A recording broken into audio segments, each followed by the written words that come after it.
All right. Hey. So.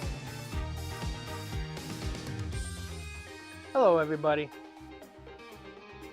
A little humid today.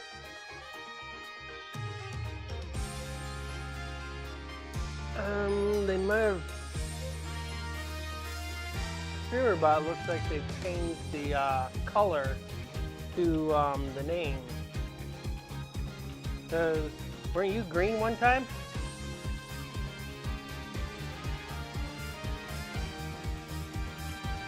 I thought you and Tara was green. I need to fix this camera. I always end up having to fix the camera when I have to stream, because it's all the way over here and it's only getting the side of me and everything. Alright, so, Di, what happened last time?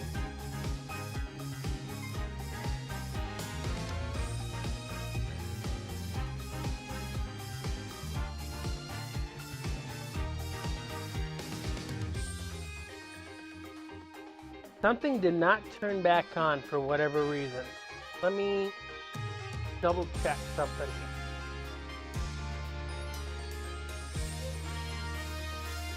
Okay, that's what this got. That's his job. Okay. PvP? POV?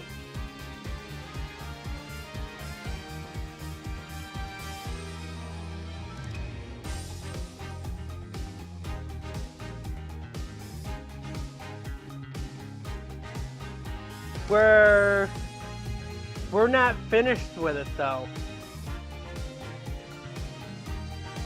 We've got a second part coming to that. And then we're gonna still be in Phoenix point of view right after the trial, which is going to be much longer.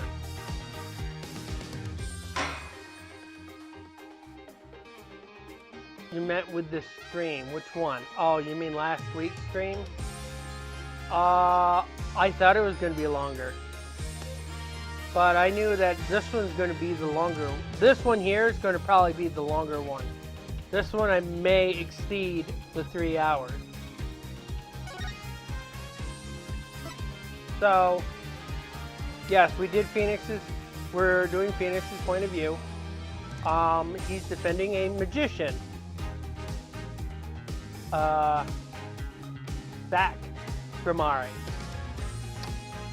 Trucy's real dad,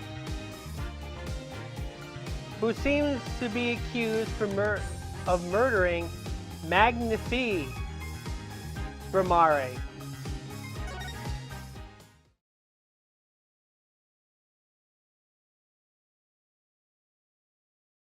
At some point, we're going to fix the other Buster Bunny bot. April 19th, 11:21 a.m. District Court, Defendant Lobby number 2. Very impressive, Mr. Wright. I have to say, I expected nothing less. I've only just begun. I was hoping you could tell me a bit more about what happened, actually. I do not think you would believe me if I told you.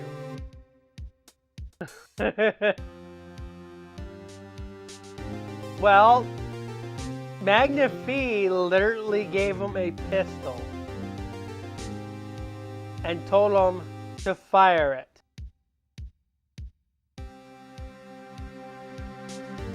So one of them did the deed. Is it Zach or Valent?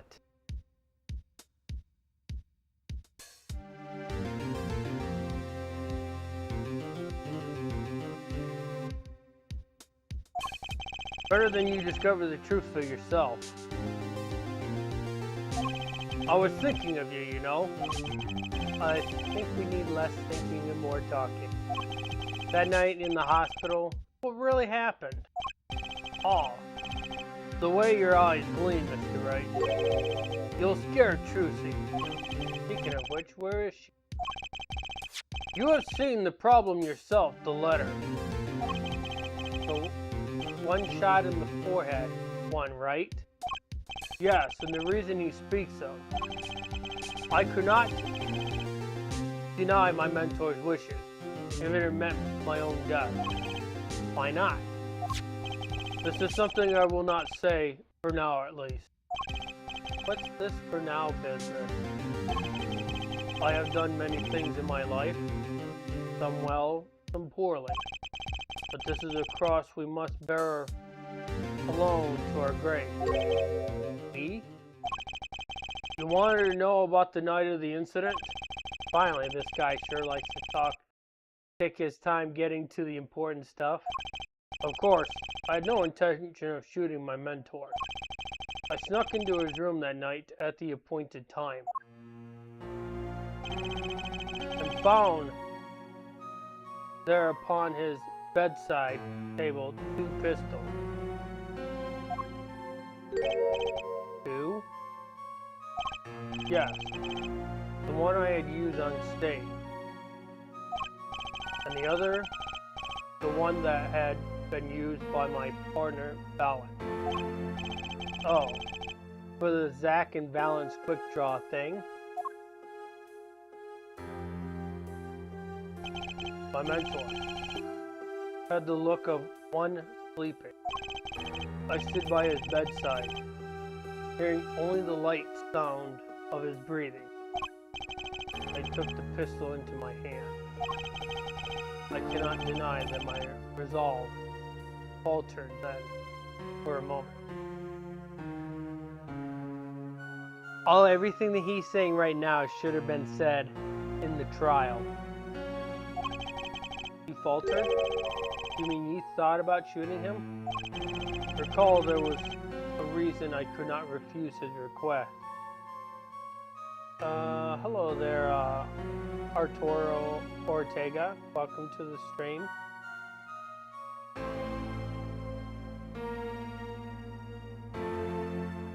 His last such request, though not his first.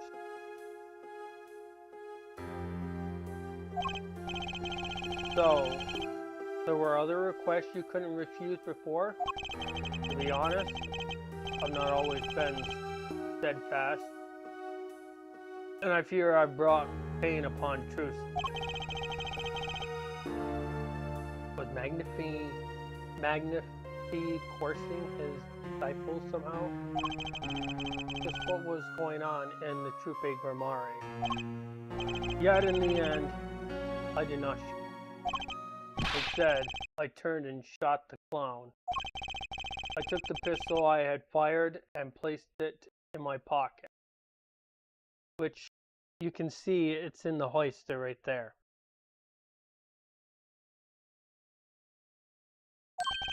In your pocket?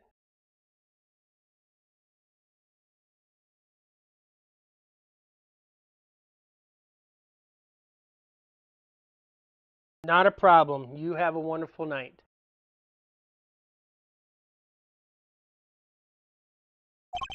I believe if you examine the bullet in the clown's head, you will find it to be different than the one in my mentor. What was it those called? Rifling mark. Yes. Well, that is all I have to tell you concerning the case. So this game uses the term rifling mark. If you remember from the first one, they used ballistic marking. And ballistic marking has been used in the Ace Attorney investigations as well. This is actually the only game that I've actually seen them use rifling marking. And this is something that is used by the translators. Because the ones who developed this game also developed the other 3 games. Before they did the investigation side, which technically is supposed to be a pseudo spin-off, but it follows the main timeline. So the rifling marking was a term that the translators used.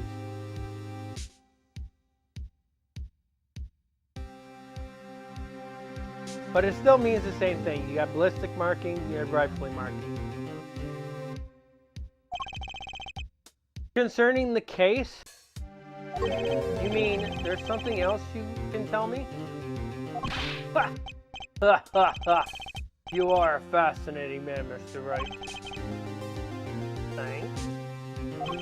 Yes, there is something. My mentor. His eyes opened. What? Magnifique Grammari? The old devil? He was not asleep, you see. Of course, the gunshot would have woken him anyway.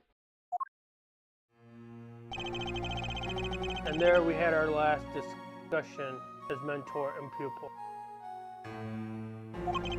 It was not a long discussion. Maybe 5-10 minutes or so. What did you talk about? Ha ha! Mr. Wright, did I not tell you? It does not concern this case.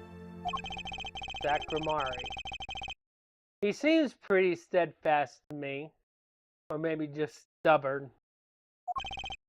Mr. Wright, your presence is requested in the courtroom. Once again, I am in your hands. Right. Let's get back in there.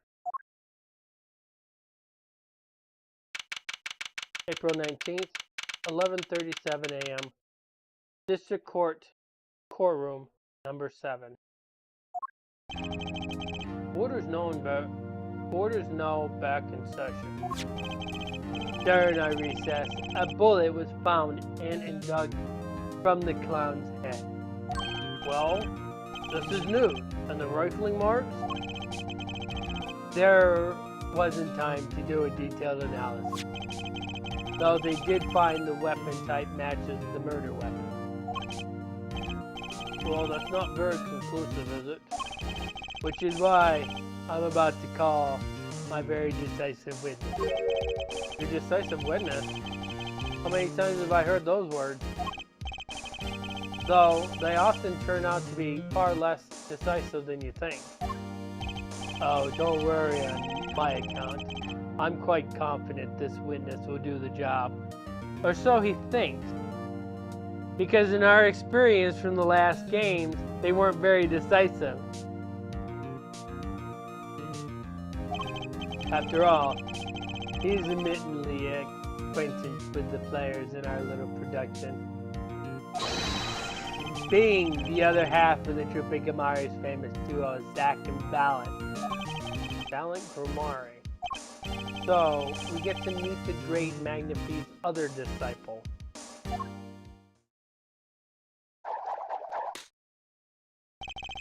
Perhaps we'll start by asking your name and occupation. Valiant Grammari, magician. And you're the decisive witness, are you? You can prove your fellow student, your partner's guilt? Fate, the grand illusion, filled with traps and tricks. Wait, the shooting took place in the hospital after 11 o'clock at night. If you're a witness, does that mean you were there that late? If one were to deduce this logically, the conclusion is yes.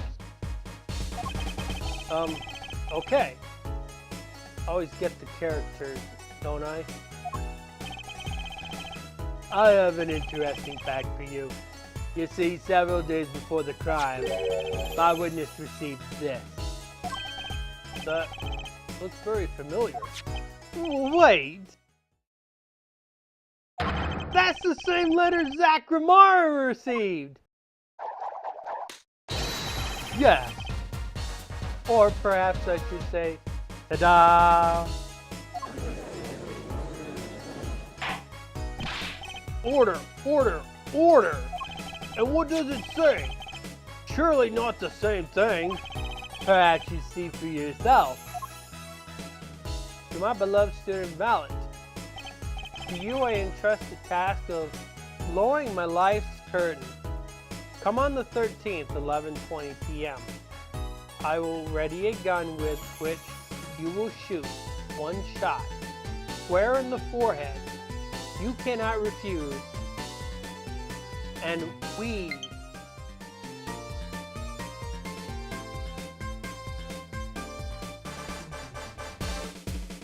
Well, it's practically the same. The court accepts this into evidence. I was unable to read the whole thing, Dai. Let's see what it says here. We both know the reason why. I read the whole thing then. Magnify's second letter added to the court record. This is most unusual. Exactly what was going on with you folks? What exactly was your trooping Grimori up to? By which you mean, I'm just having trouble envisioning a man who would ask his students to kill him.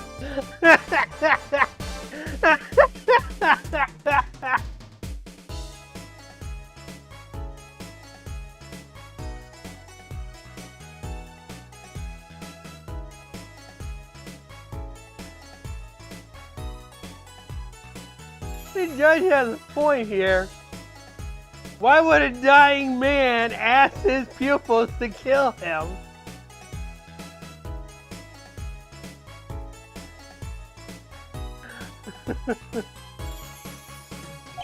Both of them, no less.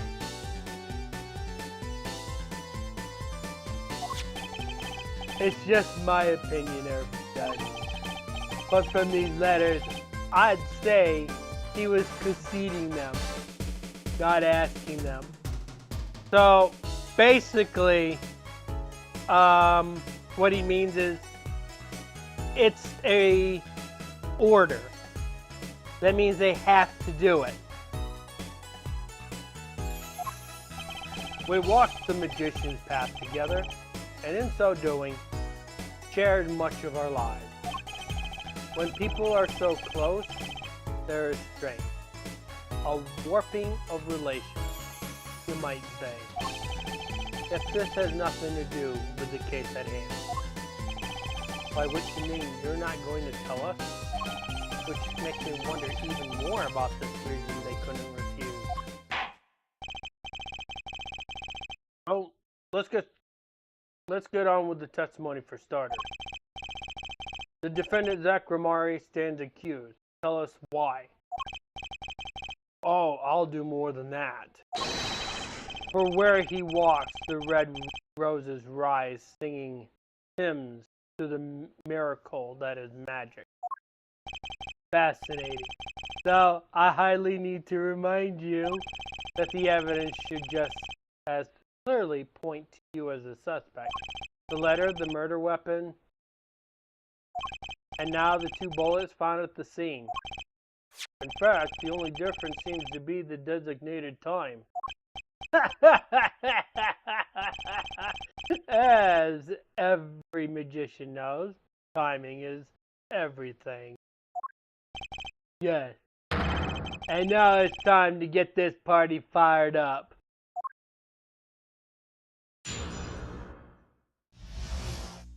The night of the crime.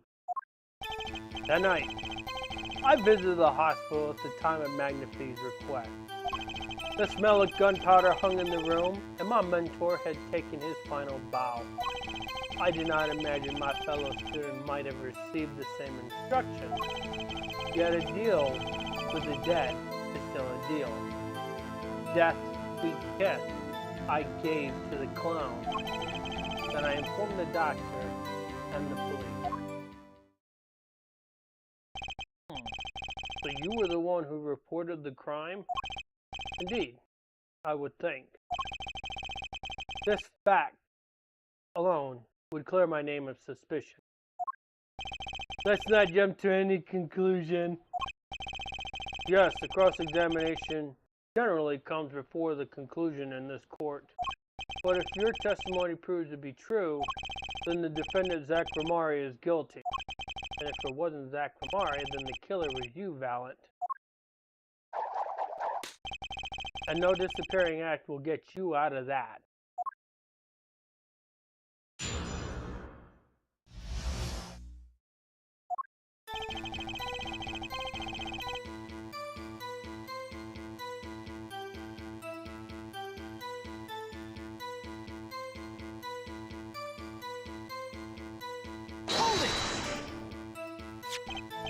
which, according to the letter, was 11:20 p.m. Indeed. In magic, timing is everything. Right.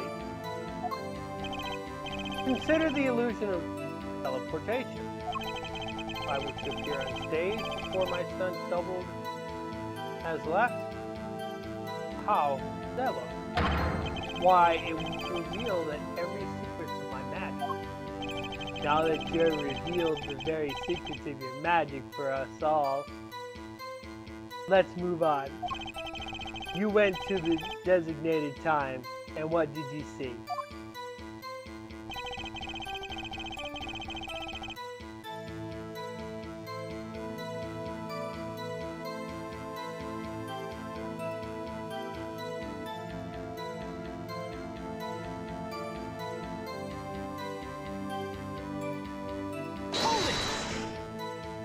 So, you weren't worried for your own safety at all? I mean, you smelled gunpowder, yes? What if the shooter was still nearby? I did not consider this, to be honest. Ouch! Terrified Valent! So before I continue, let's look at Valent's age, shall we? So Zach here is 40, which you can see his name is Shady Enigmar, which is his real name. Magnifique Grimari is 67, who has passed on. Brucey is 8. Javier Gavin is 17. Gumshoe's 32, which was his age when the end of Trials and Tribulation happened. Valent Grimari, 37. He's older than Dick Gumshoe, which means 7 years down the road, he's in his 40s.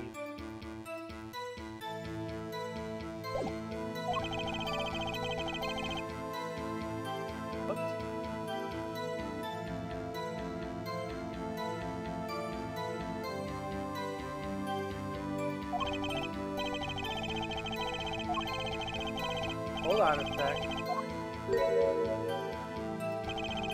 Now you are the one imagining it. It is forbidden for a lawyer to have a good imagination. The witness will refrain from pressing suspiciously before responding. My forbidden imagination is starting to imagine things. I want to go back one statement and press that again, because I failed to read those. So, you weren't worried for your own safety at all? I mean, you smelled gunpowder, yes? What if the shooter was still nearby? I did not consider this, to be honest. It is forbidden for a magician to have a good imagination. Really? Isn't magic all about illusions and imagination? How about this? You were the shooter, which is why you weren't afraid.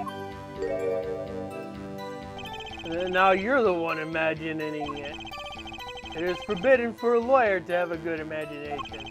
The witness will refrain from pausing so suspiciously before responding. My forbidden imagination is start to imagine things. Alright, there, now we got that passed through now.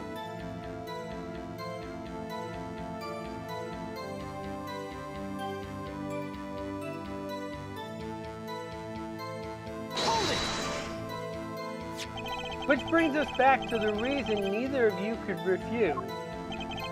So it does, and my partner, he did not refuse. But Magnifique wrote the same thing to you. Why would you refuse if Zach couldn't? Because I have a will of steel, of course. I also do the tricks where I bend steel bars. But perhaps steel is also strong. But which is it? Mind if I continue?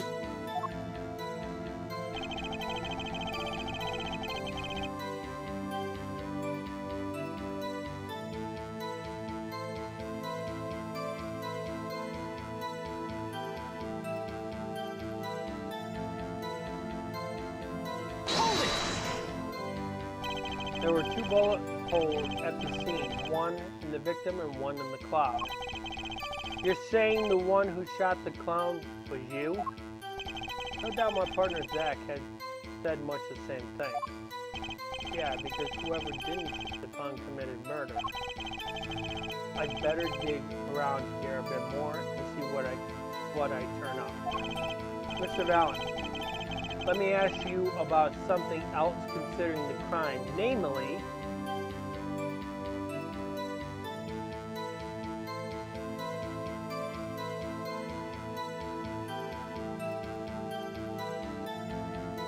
you want to ask location. Where exactly were the pistols when you entered the room? Atop a small bedside table it was. So if to say, here I am, take me in your hand, pull my triggers, shoot him. The victim clearly wanted to be shot. But why? Perhaps he wanted to go out with a bang? Yet, we will never hear the truth from his lips. So all we can do is guess. Is the location of the pistol is all that important? Actually, it's not. Actually, let me ask about something else.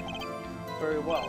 The witness may continue the testimony. What can I do but obey? You want to go back to that other statement and ask another question?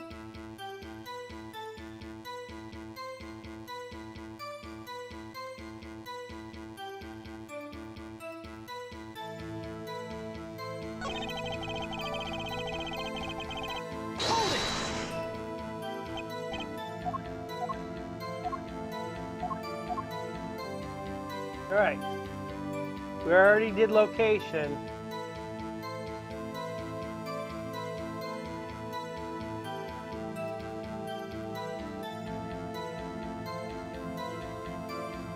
The number of pistols. That's actually a pretty good question. How many pistols were there when you entered the room?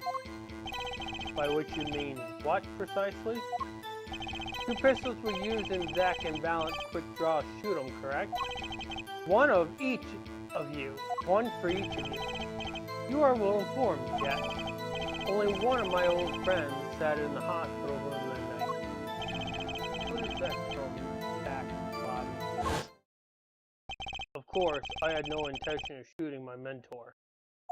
I snuck into his room that night at the appointed time and found there upon his bedside table 2 pistols. I took the pistol I had fired and placed it in my pocket, which I said you can actually see it in the holster. I see no problem with this statement.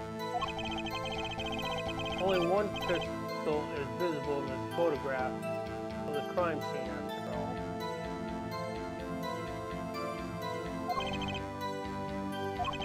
So you picked up that pistol and fired it? Indeed I did. Alakazam. Alaka-thing. Alaka-boom. Is the number of pistols really so important? So, think about it. We already heard Zach Ramare saying that he took one of the pistols, so it's no surprise that he's going to see one pistol, right? Think about it. It's not a surprise that there's one pistol left when he went there. So you're going to say it's important?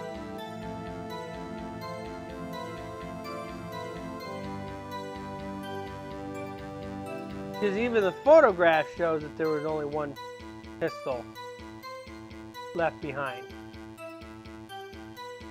Which means he's telling the truth in that situation. The number of pistols is quite important, Your Honor. Very well. Please add this detail to your testimony. What can I say but obey?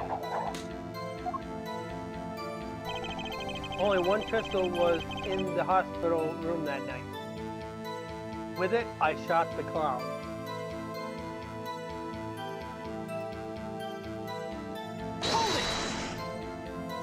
So you took the only pistol there and fired it? That's correct. And that pistol was this one, which was left at the crime scene. Good show. I see you too, as a magician of sorts. And you're an idiot of sorts. Do you have any idea what you just said? I see the fire in your eyes, and you glare at the witness.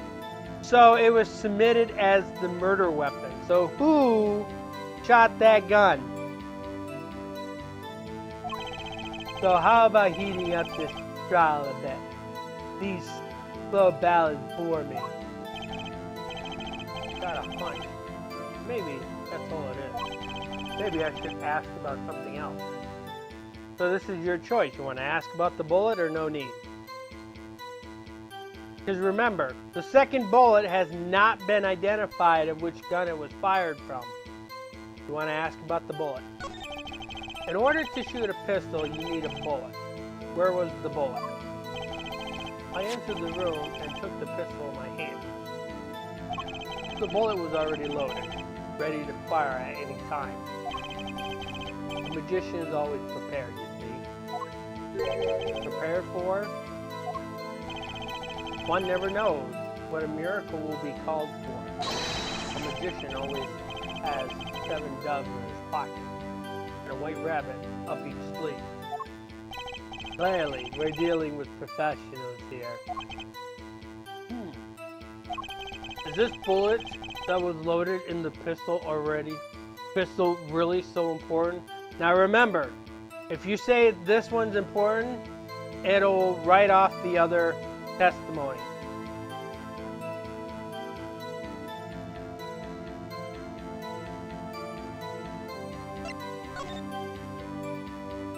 Actually, let me ask about something else. Very well. The witness may continue with the testimony. What can I do but obey?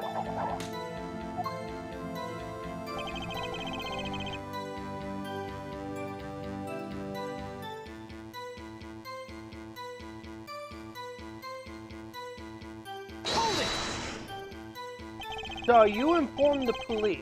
What did you do then? Hello, Plushie. Welcome to the stream.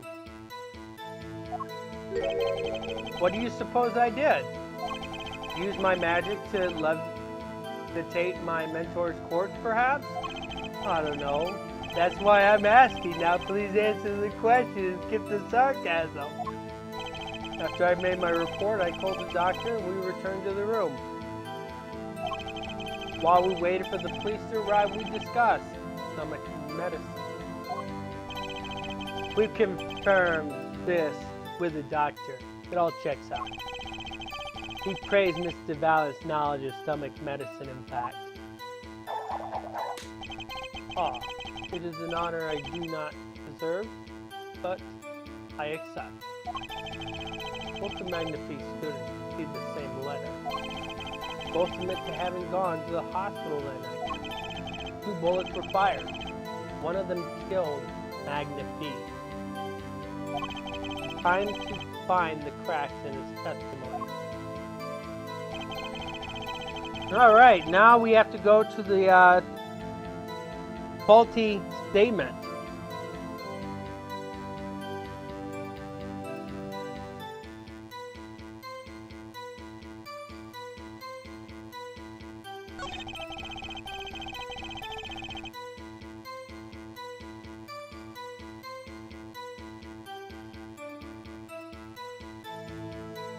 You remember this game. This is Apollo Justice on the Switch.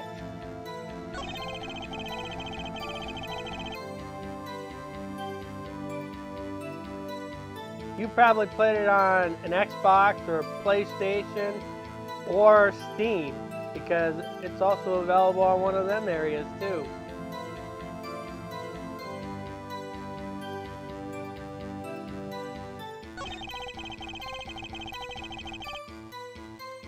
Keep in mind, Di, you can still ask Andy for help if you're unsure.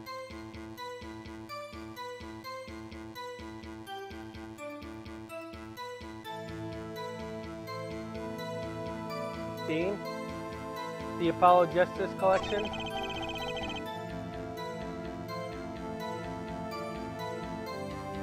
This one came out before the Miles Edgeworth collection.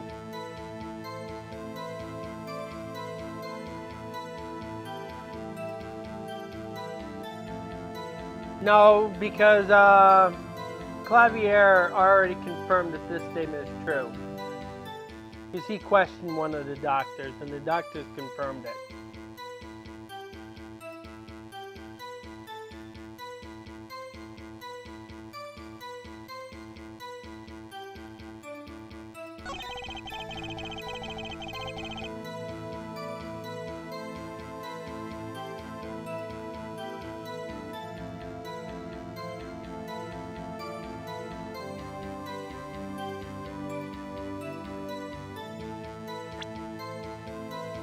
So, there's only one pistol when he came in there. Based on what Zach said, it's listed as the murder weapon. Remember that.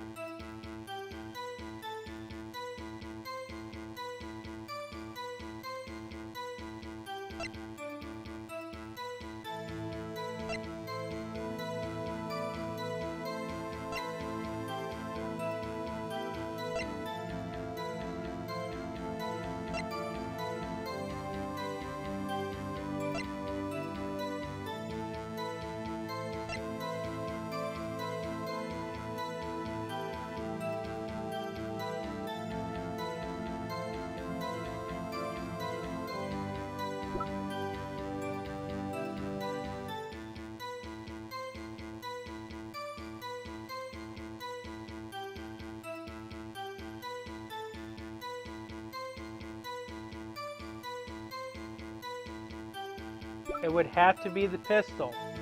For one, if Valiant used this pistol, he could only have shot Magnifique. That's the only thing that makes sense. Objection! According to the defendant, Zach Romari, when he entered the room, there were 2 pistols on the table. 2? One of those pistols he used to shoot the clown in the forehead. Then he left with it in his pocket. Of course, this is what he would say. Unlike the hapless clown, we must assume our defendant has some brains in his head. Well, what about Mr. Valiant? What Mr. Valiant has told us? You see, there's something about his testimony that doesn't make sense. What might that be? I told you I took the pistol that was there and shot the clown. That's your story, at least. But the rifling marks tell a very different story, Mr. Valiant. Recall what Prosecutor Gavin told us. We compared the bullet taken from the victim's skull with a bullet fired from this gun. The rifling marks on the bullets were a perfect match. Ugh. Mr. Valiant, if you fired this pistol, then you shot the victim in the forehead. Order! Order! Order! Well, this is a rather sudden. Objection! What have I done? Prosecutor Gavin? I owe the court an apology. Sorry. Sorry for what? You see, I was unaware that 2 of these unique pistols were crafted. The analysis of the rifling marks only proved the type of gun that fired them. Objection! But that's not what you just told us before. So here's something that you're going to be learning that Clavier doesn't know. Every gun has a different thread in the barrel. No 2 guns are alike. Just like everybody's fingerprints are different. No 2 fingerprints are alike.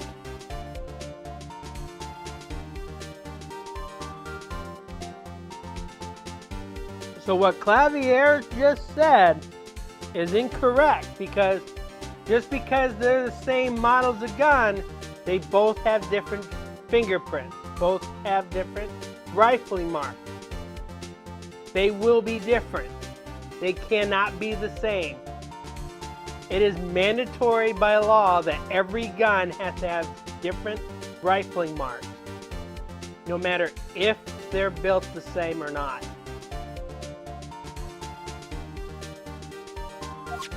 You said you'd verified the murder weapon, which is why I'm apologizing to you now, quite sincerely, I might add.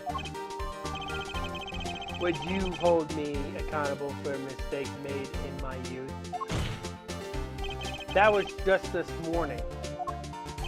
I am still young. And I might add, it wasn't really my fault. If the defendant had only admitted he took one pistol from the crime scene, we would not be having this pleasant discussion now. But Clavier still doesn't know what the rifling marks are in the other pistol.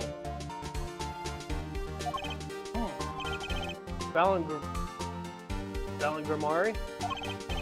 Yes, Your Honor? You were present to this court as a decisive witness, but you've proven to be more divisive than decisive. Objection! You'll see in time. The testimony so far has merely been a review of the facts. The proof comes next.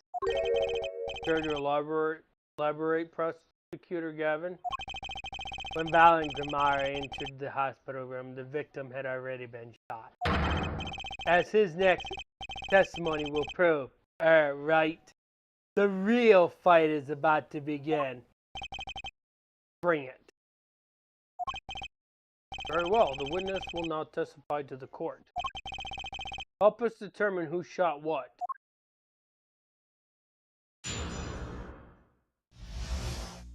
Who shot what? I arrived in the hospital room at the appointed time, which is to say 11:20 p.m. After discovering the body, I fulfilled my obligation and called in the doctor. The doctor examined the body before the police arrived. He was quite clear about the time of death, 11:10 p.m. And the one in the room at the time was my partner, not me. So let's take a look at autopsy report. The autopsy report is not specified what time. It says 11 to 11:30. So the doctor making a claim at 11:10 seems very false.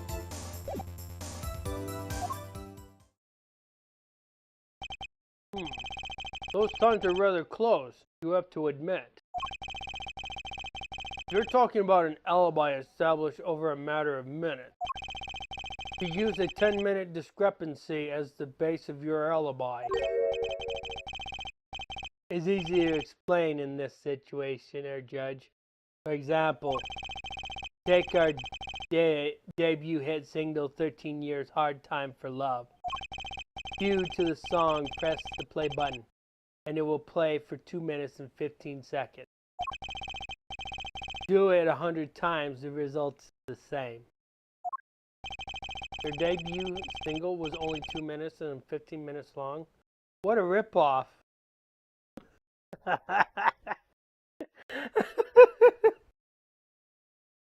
You know what? If you've noticed, looking at music back in the 50s and 60s, some of them were about a minute long, 2 minutes, but very rarely do you see 3 minutes and 4 minutes and 5 minute songs. Wouldn't be until the late Meatloaf, who recorded a 10-minute song called Bad Outta Hell. And he did that in 77.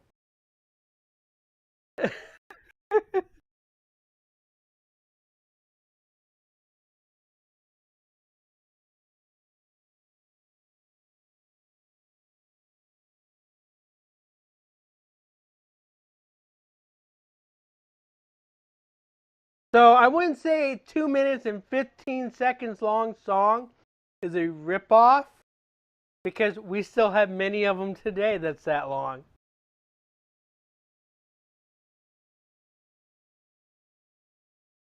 Unless Phoenix listens to rap, which a lot of rap songs are between 5 to 6 minutes long, which to me, modern rap just sounds like noise.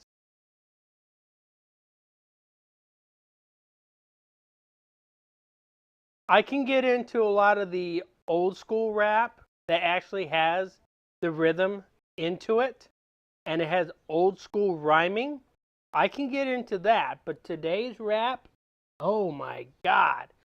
And you even go as far as the gangster rap? No, we're not going gangster rap either.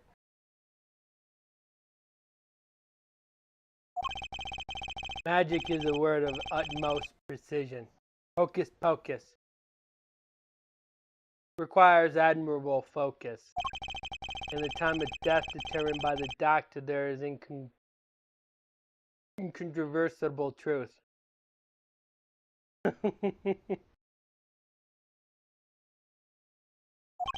Very well.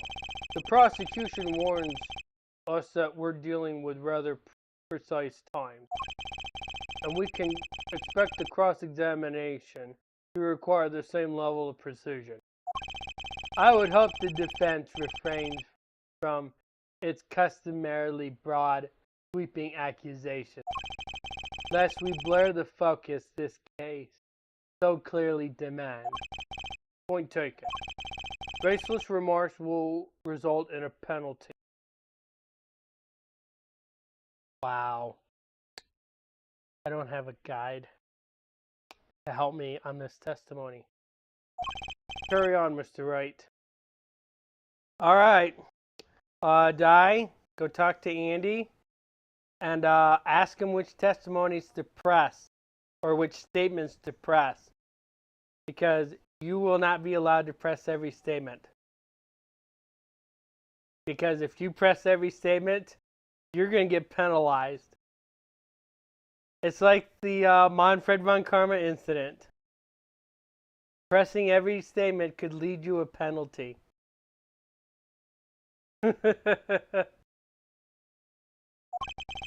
Carry on, right. Carry on, my wayward son.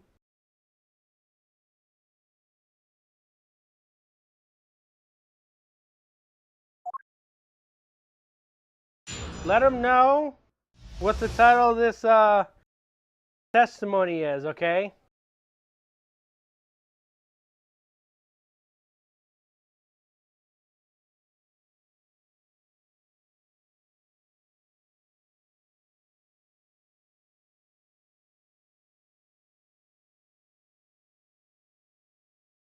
And you let me know if you're ready.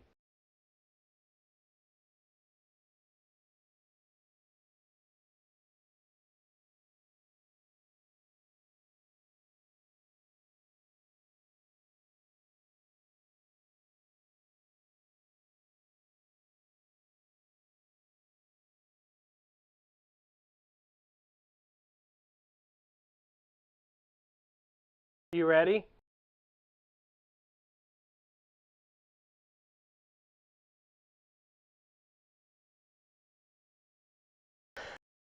Plushie seems ready. If Plushie knows which statement to press, he could probably help you out.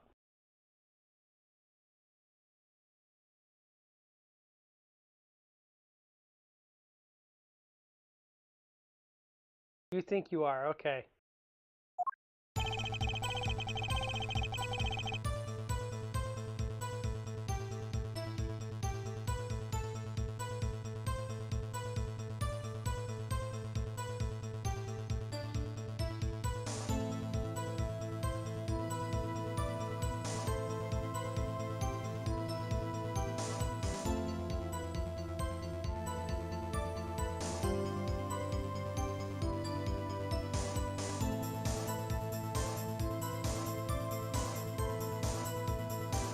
Waiting for Andy to respond.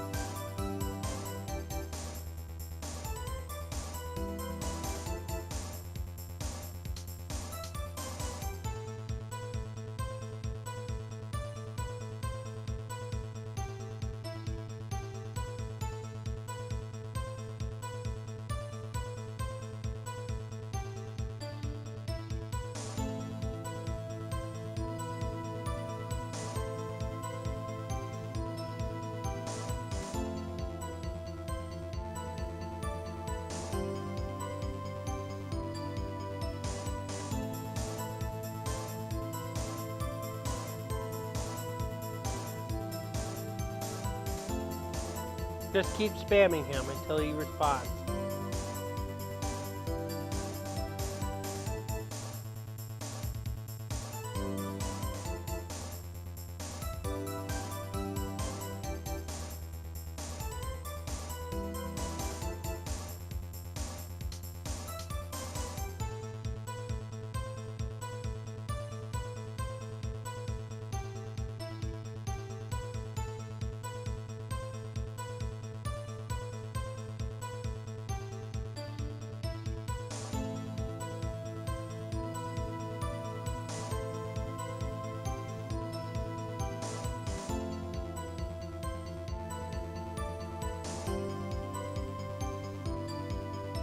Okay.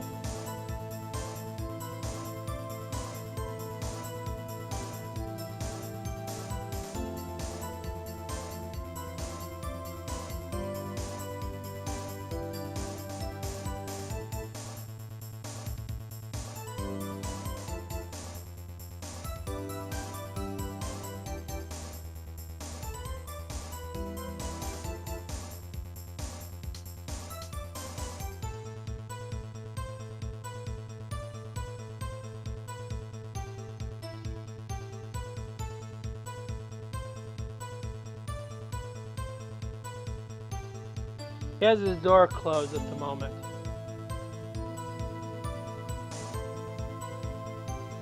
I need your help on this testimony.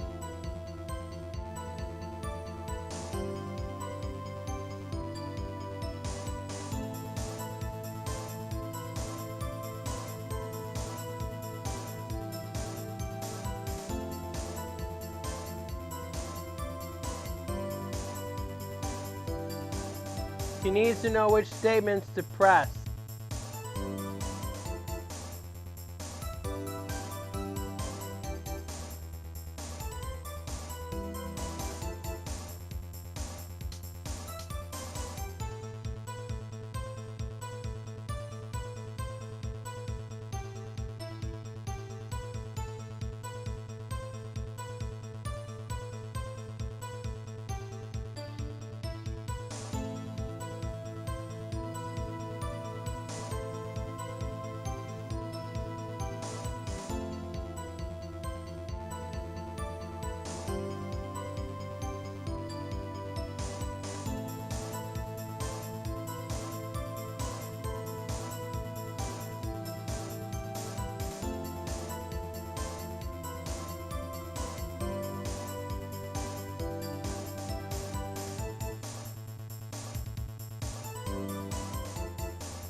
Dun, dun, dun, dun, dun, dun, dun, dun, dun, dun. I hear a kitty cat. I hear a kitty cat.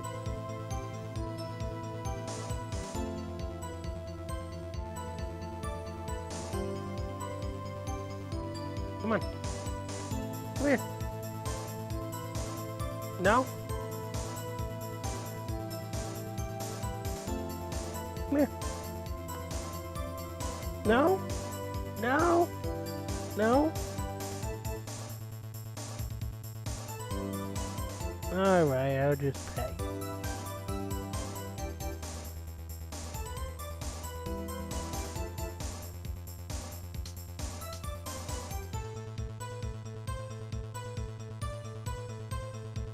What do you want? You want to go annoy Andy? Can't annoy him because his door is closed? You can't annoy him because his door is closed? Is that why?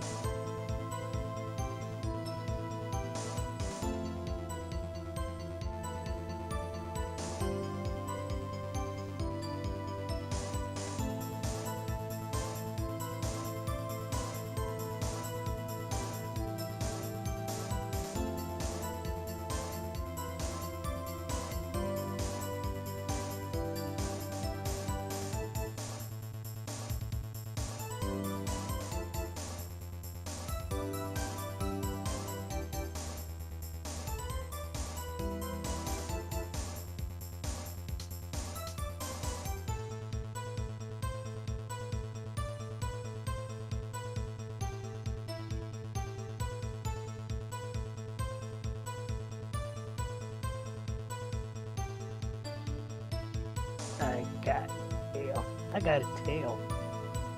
I got a tail.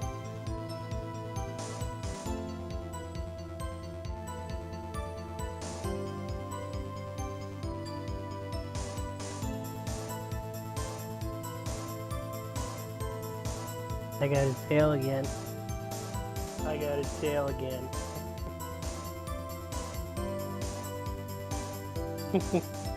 I got a big bushy tail.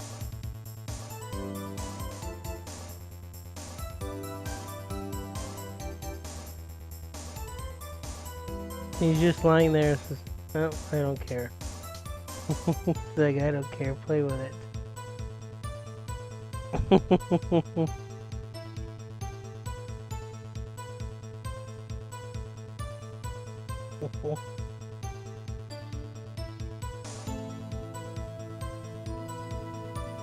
Silly goose. Silly goose.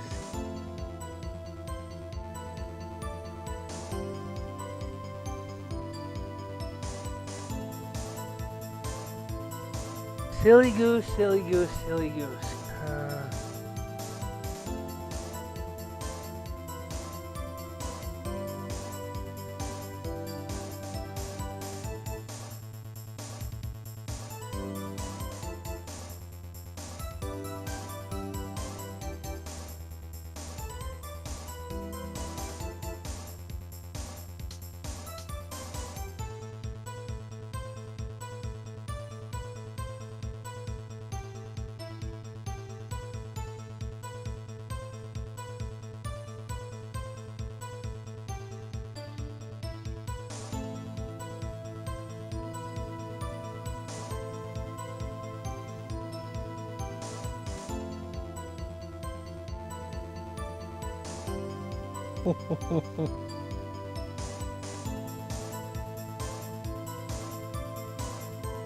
Waiting for a fairy to come back.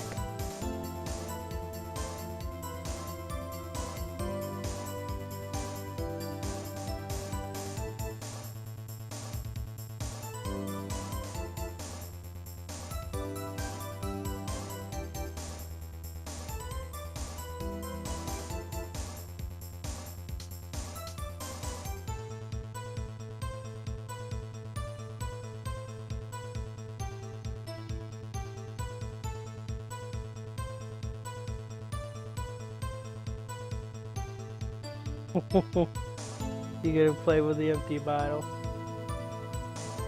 It looks like you can't reach it no more. I think it rolled out of your path. You're gonna have to get up and get it. You're gonna have to get up and get it now.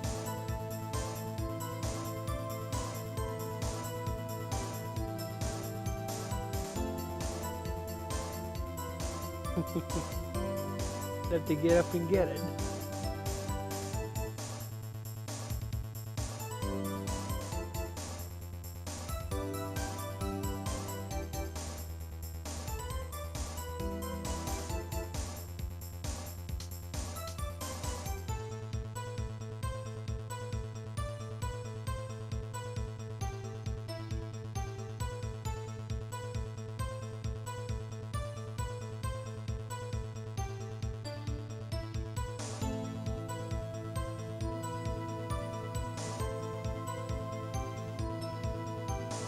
I'll be right back. Just a bit.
Still waiting for the ferry.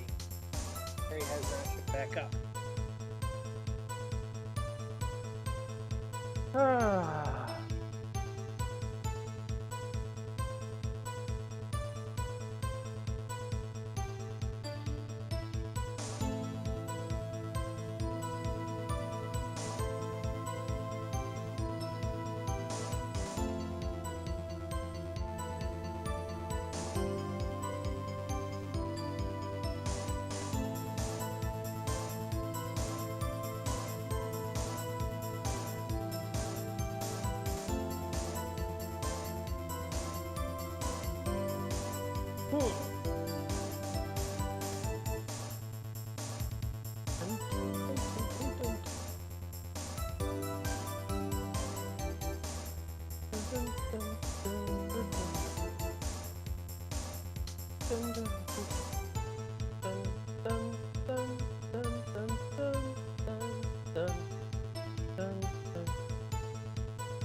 Sir, now if you're in that garbage, get out of it.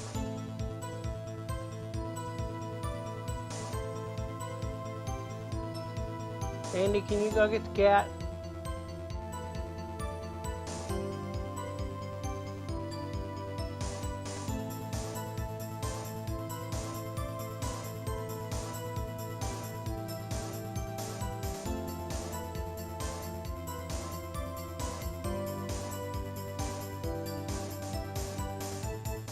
Andy, can you go check on the cat?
Andy, go check the cat.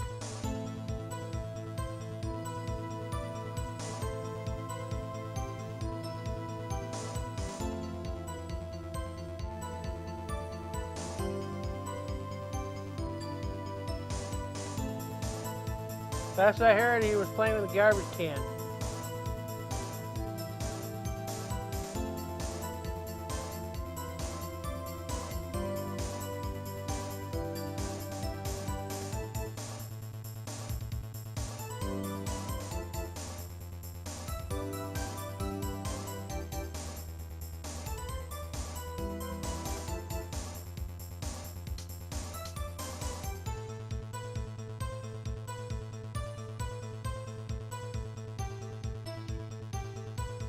Well, that light you can leave on for him.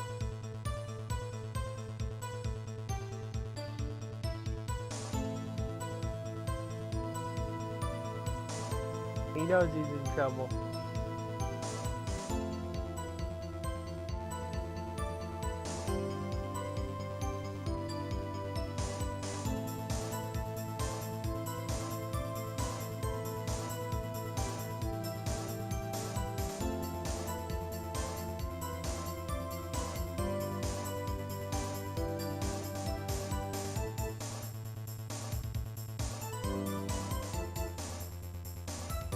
When Di gets back, you'll have to help her with this testimony. This one, she can't press every statement.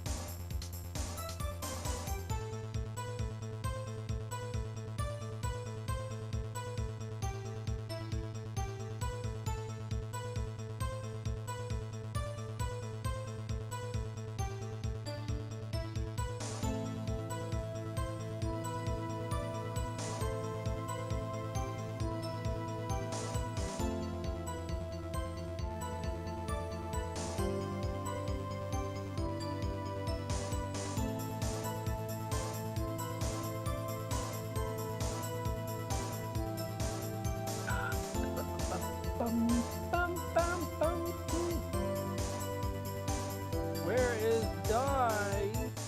Josie.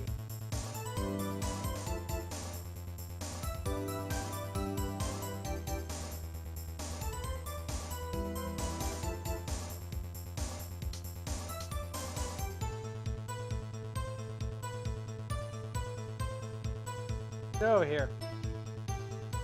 Come here.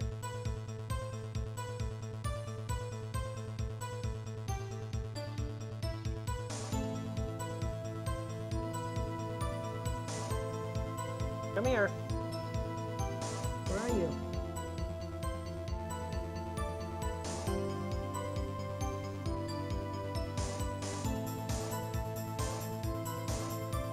I heard you. You're here somewhere.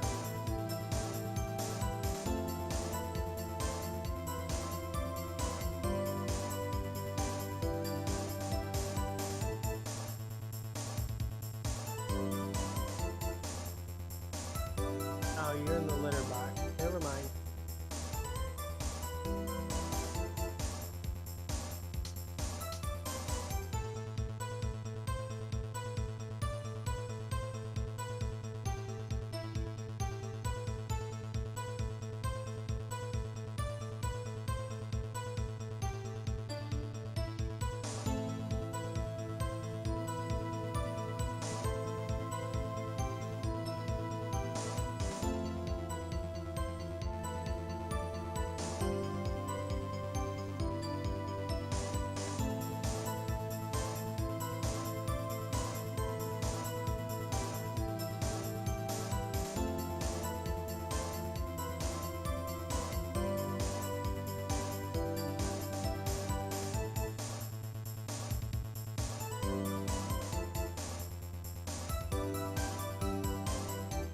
Welcome back, Di. I eventually got a hold of Andy. He had to go and take a look at the garbage can because a cat found its way inside of it. So he's going to help you with this testimony.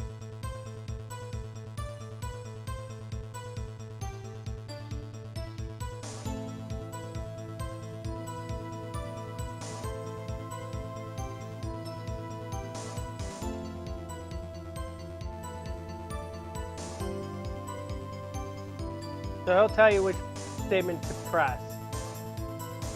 Because I have a feeling that this is going to be a statement press only.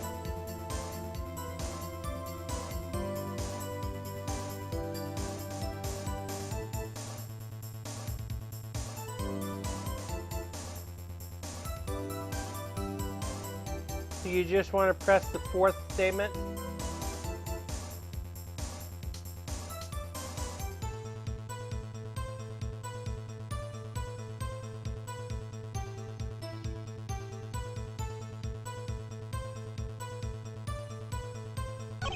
Okay, we'll do the fourth statement.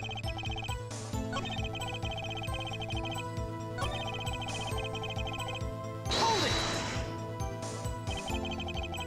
I don't think I'm stepping out of a limb to say I have some doubts about this. How could the doctor be so precise with the time? We do usually only get an estimated time of death, true. I'm not sure I've ever heard of a verified time of death. Well, we've had them. Because if they had a watch on them and they died exactly when their watch stopped, that gives them an exact time of death. So, and it's happened in Ace Attorney game.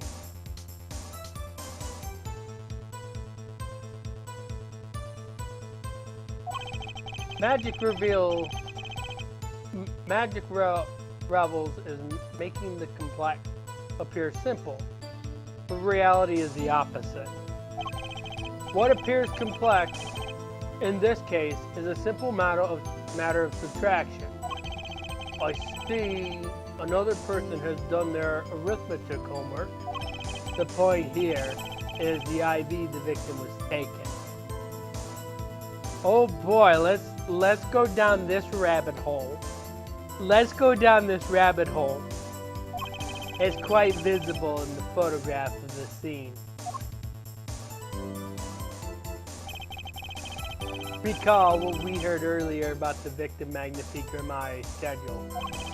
Every night at 11, Magnifique took an IV drop for 30 minutes. I can see the IV bag right there, yes. Now look a little closer. Follow the tube down from the bag to the end.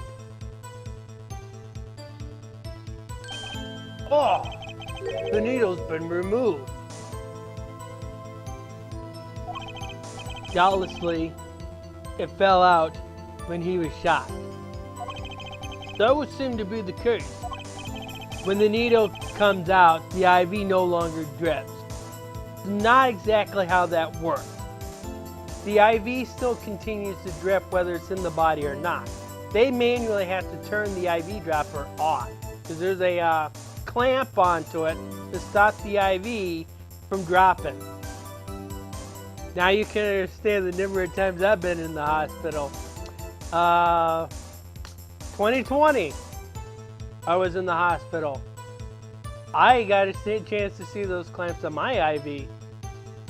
So no, they don't drop when you just pull it out of a body. They don't work that way. They actually have to clamp them shut.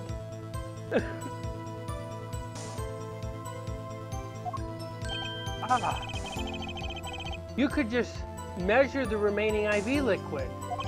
Precisely. The IV liquid functions for a purpose as an hourglass of sorts. This is how the doctors determine the time of death.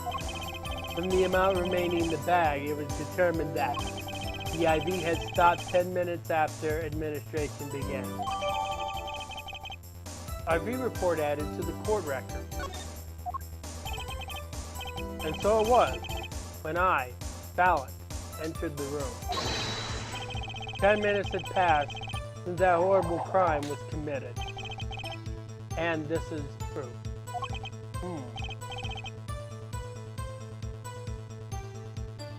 You thought IV was 4? Well, IV can stand for 4, but they're specifically talking about the medical bag, hose, and needle inside of a person. That's what they're talking about. I think it stands for intravenous vein. Something like that.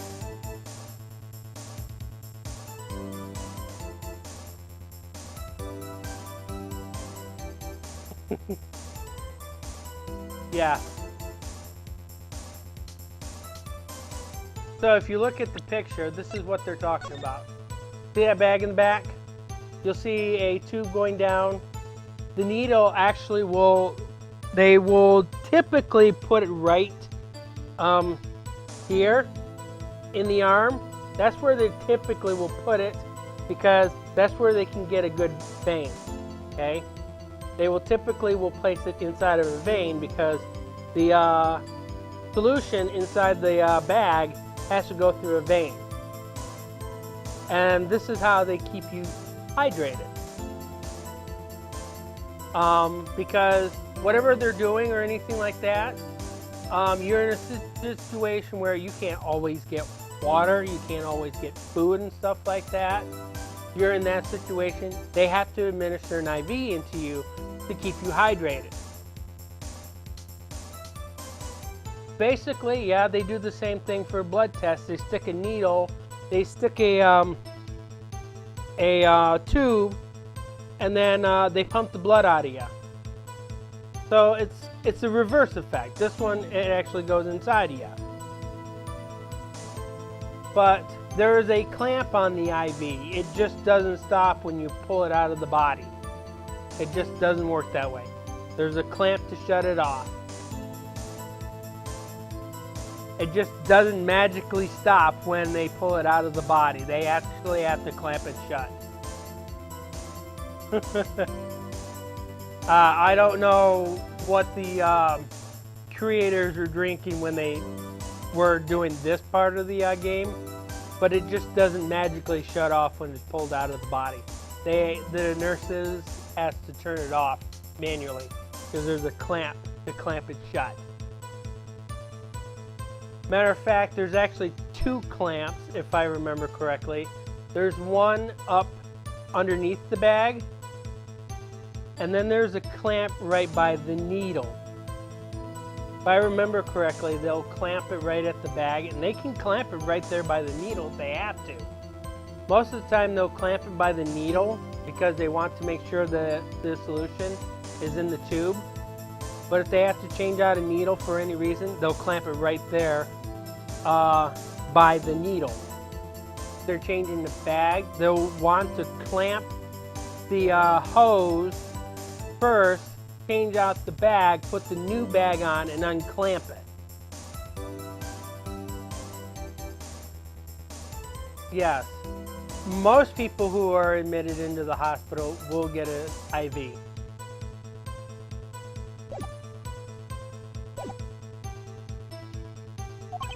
Does that seem important? What do you think, Di?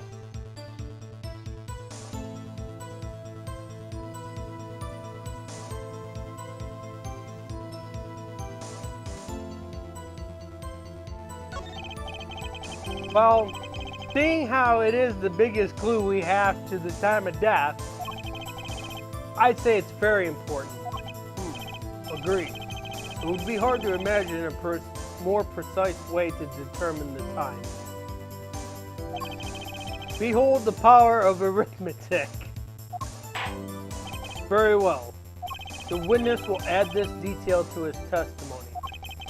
Sometimes the most magical thing of all is the truth. The water of life springs not eternal. The remaining IV liquid proves my innocence.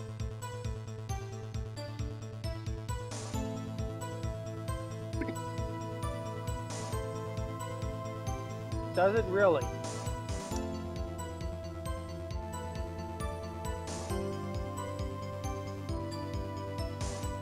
This one I think you're probably safe to press. Because now your fifth statement is the sixth statement.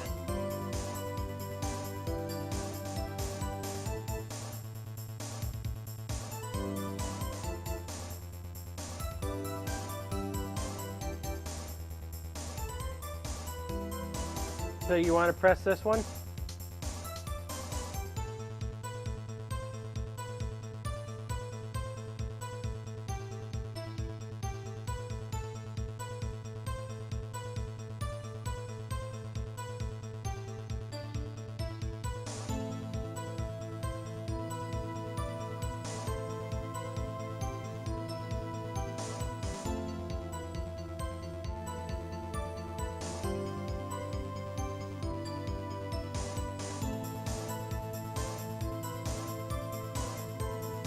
I take it you want to press this statement? Hold it! Did you notice the IV yourself by any chance? When I first entered the room, the stench of gunpowder assailed me. Next, the mark of death upon my mentor's forehead. And then, his left arm did I spy a rose drooping and wilted. Its thorn, the discarded IV needle, knocked from the vein by the force of the shot. Luckily for you, the IV had not been there. Why, you might be a suspect. Indubitably so. I might say it's thanks to my lucky color. Your lucky color? Indeed, even today, I wear it proudly upon my suspect self. For it always, without fail, brings me luck. Why, when Zack and Valiant won the first Magician's Grand Prix? Yes, the very one held by the Association of International Magicians. I was adorned in this attire then too. Their trophy? A bust. Ah, what a day that was. This is one trip down memory lane no one needs. My lucky color, yes indeed, and the IV too. I think was hued, especially for me, Valiant. That does seem to be the case indeed. Well, Mr. Wright, any thoughts on this testimony? Alan sure looks happy with himself. Okay, how about this lucky colored testimony?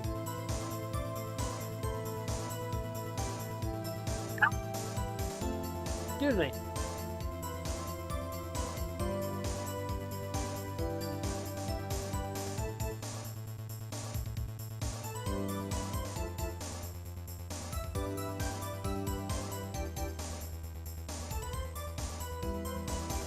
We're going to assume that Valiant's lucky color is yellow.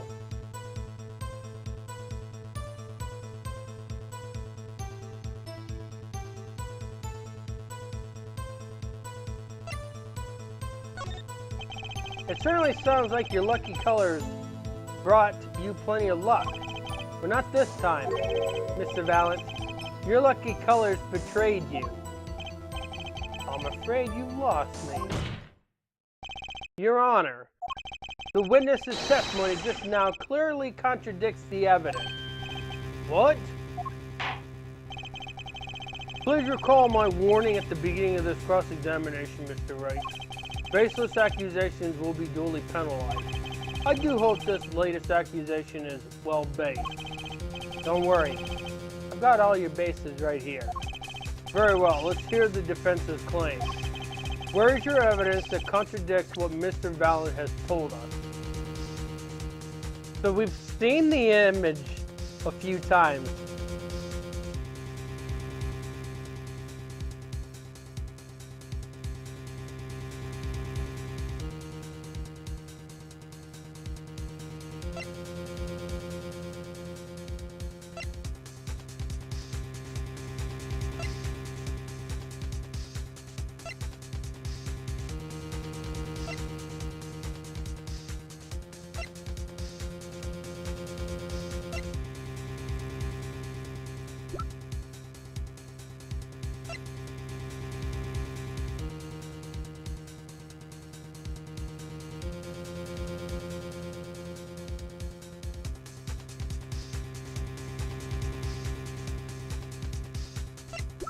Syringe isn't going to help us.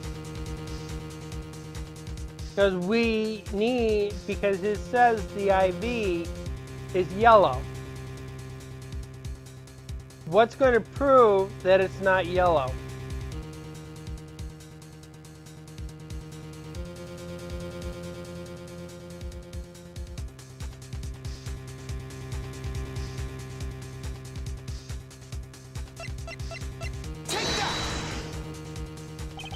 The crime scene tells all, Your Honor. The photo of the crime scene? Ah, this talking color has been yearning from black and white. Clear-cut sympathy. Tell us, sir. Tell us, sir, Wright. Just where's the contradiction in this photo? My pleasure, and I assure you it's quite simple. But I can't promise anything in black and white. Let's hear what Mr. Wright has to say.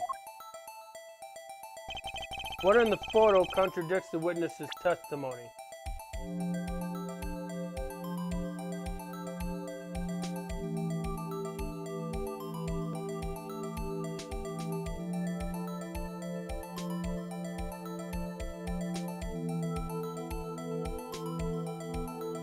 The syringe isn't going to help us because the syringe is white. We're talking about the IV itself. If the IV is yellow, do you see a yellow IV?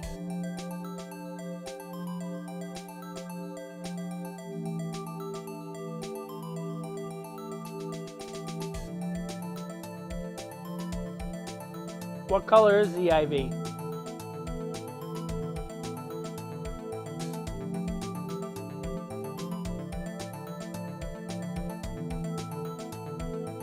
Well, the bag is blue, but the IV appears green. Take that! Valent Grimari, let's get one thing straight about your lucky color. It's yellow, yes? Kind of takes the mystery out of it, but yes. Something wrong with yellow, Mr. Wright? Yes, there is. Decisively wrong, in fact. Take another look at the photo of the crime scene. What's this? Confusion, doubt. Tell us. What do your elderly eyes spy? Here, my elderly eyes can see a problem here, Mr. Valent. Look at the IV bag. Ugh!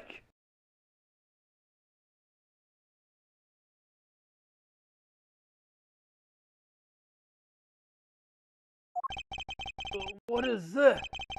What foul magic? It would be hard to call the IV liquid yellow. Let's think about the magic for the IV bag. If you put yellow liquid in something blue, what color does it come out as?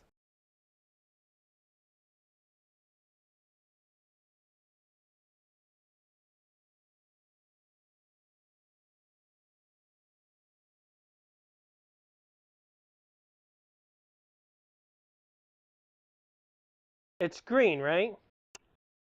But how would he know it's yellow if he's never actually seen it yellow? That's the question.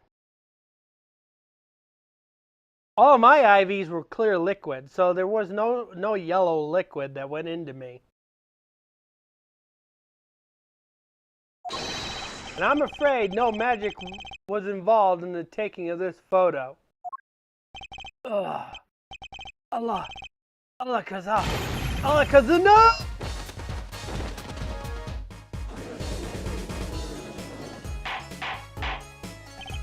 Order, order, order. What does this mean? Objection!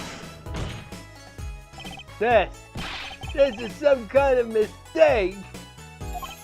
Yes, Prosecutor Gavin. Your witness's mistake. The greener they are, the harder they fall. It's like he didn't notice that it was green in the picture. Phoenix is not questioning the fact that the IV is yellow. But when you see it in the picture, it's clearly green. So now, Phoenix is going to question how he knew it was yellow. I suppose there's no substitute for experience. Now, Grimari, as you reminded us several times, your lucky color is yellow, but the IV is clearly not. Well, this contradiction can mean only one thing. Objection!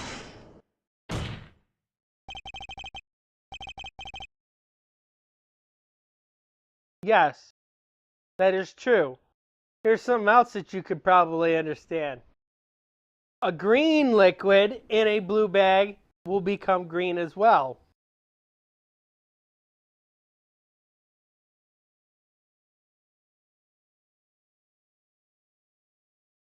So, now the question is, how did Valiant know it was yellow?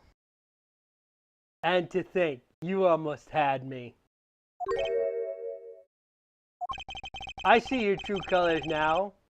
I see your true colors shining down at me. Ace Attorney Phoenix Wright. Why is he singing a Phil Collins song? Something you'd like to tell us, Prosecute Gavin? And what's with the Cyndi Lauper song? As far as this court can tell, the witness's testimony does contradict the evidence. Yes, a contradiction. One that I shall be pleased to hand right back to Mr. Wright.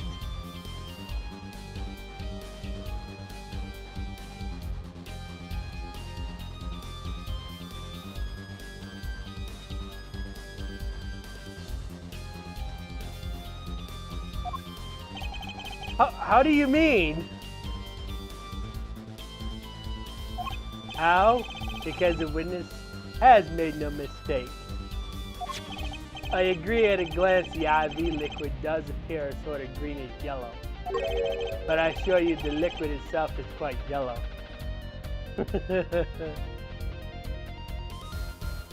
Cyrano, you're on camera. Yellow liquid?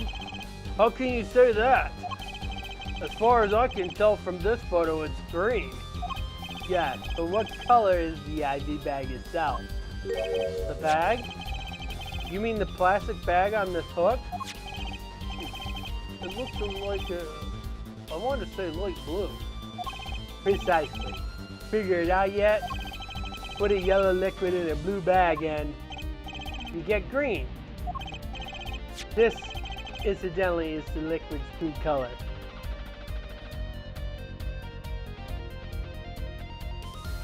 Say hi to everybody on YouTube. I see. Your explanation does have the ring of truth to it. Say hi to people on YouTube. Say hi to people on YouTube. You're on camera.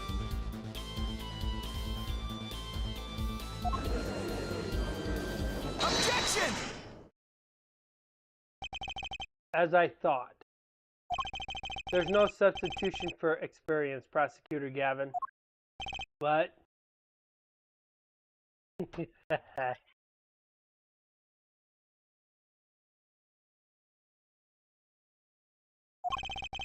You may tell a good tale, but you've just proven something rather grave, for you that is. Grave? The liquid in the IV is yellow, yes. But how did this witness know that? That is the question Phoenix Wright's been asking in his head this whole time. It's quite unnatural when you think about it. You did think about it, didn't you?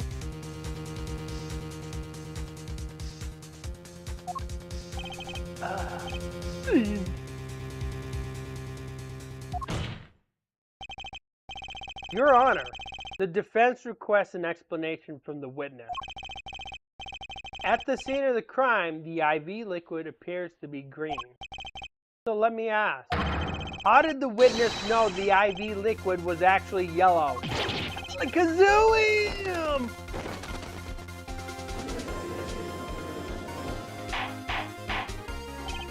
Order, order, order! Mr. Wright, you will explain this at once. The witness clearly knew the color of the IV liquid, so I'm sure it means something. But what? I can think of only one possibility, Your Honor. The witness, Fallon Grimari, has testified that the IV liquid was yellow because only one of these makes sense. I'll do process of elimination. The first one, you can scratch the first one completely off.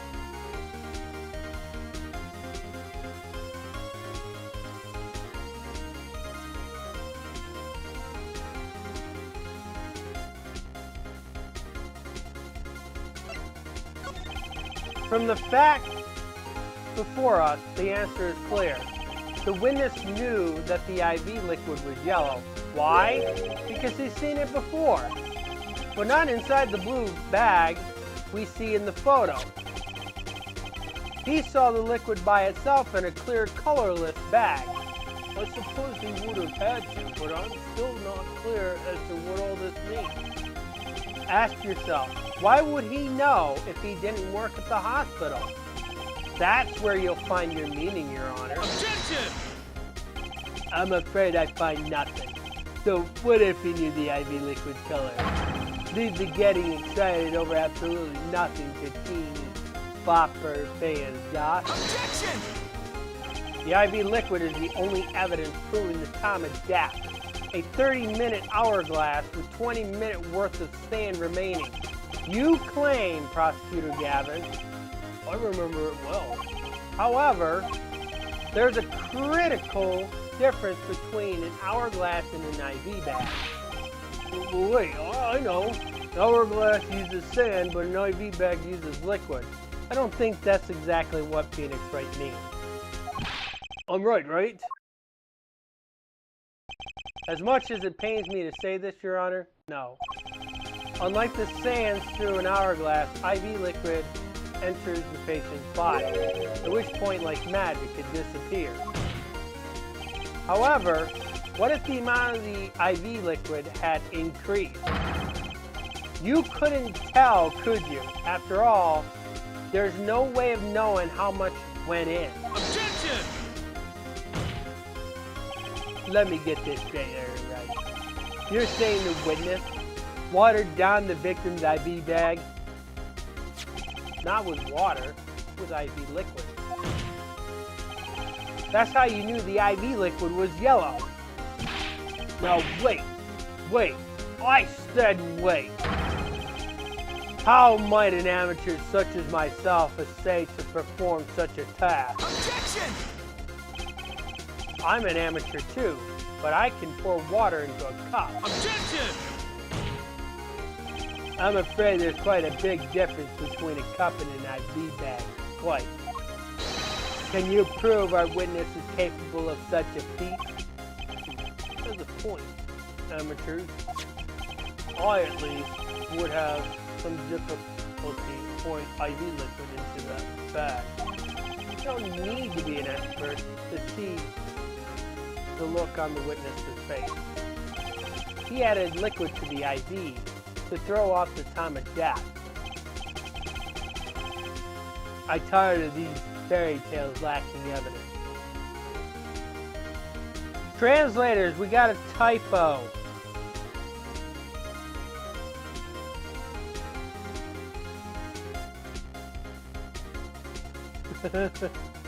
Translators, we have a typo. Somebody at Capcom missed it.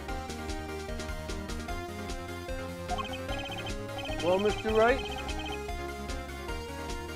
Any solid evidence to bring us back down to Earth? Balangramari?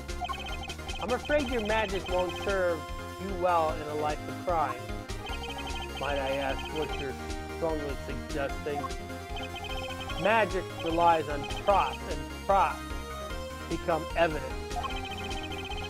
Our witness was clearly able to increase the amount of IV liquid in the bag. All he had to do was work a little magic, and the prop was... This one should be fairly easy to figure out.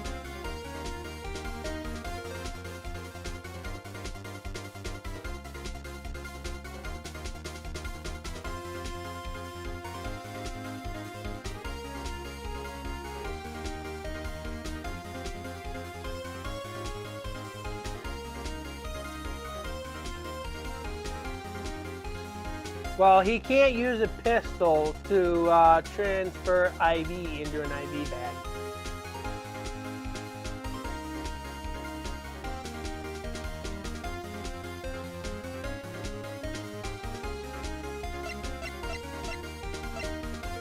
Take that! The victim's syringe? It's the perfect prop for the magically increasing IV tray. And easy enough for an amateur to use. Objection! What kind of evidence is that? The syringe is clean, not a trace of liquid in it. Objection! And don't you find that odd, Prosecutor Gavin? What? The victim had the syringe to administer his insulin shot. There should have been traces of insulin left inside. He does have a point, actually. But usually they throw the needles away because they don't want to go and reuse the same needles over and over again. So why was that specific needle there? Maybe it was not used for its intended purpose.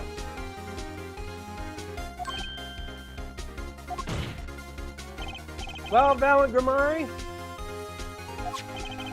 as you pointed out yourself, the IV liquid makes the perfect clock. One that you could manipulate at will. Alakazam!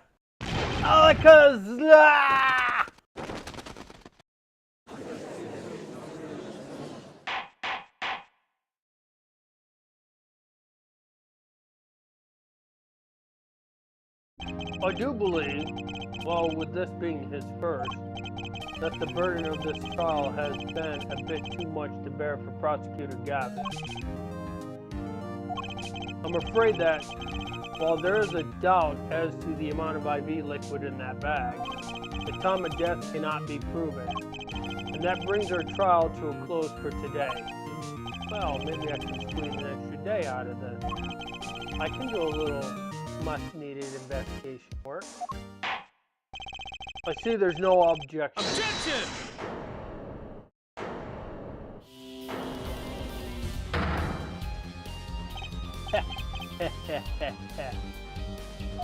Surely there is no substitute for experience. Nothing blinds one to the truth so effectively. A word to the wise.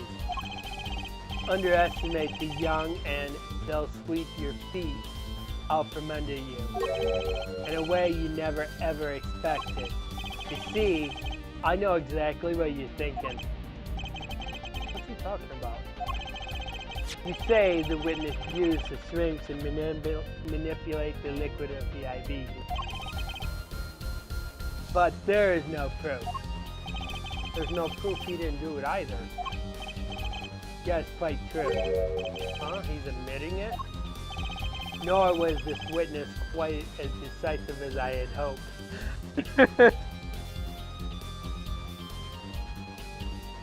Just like them all, right, Di? They never become as decisive as they hope. It seems to be a trend.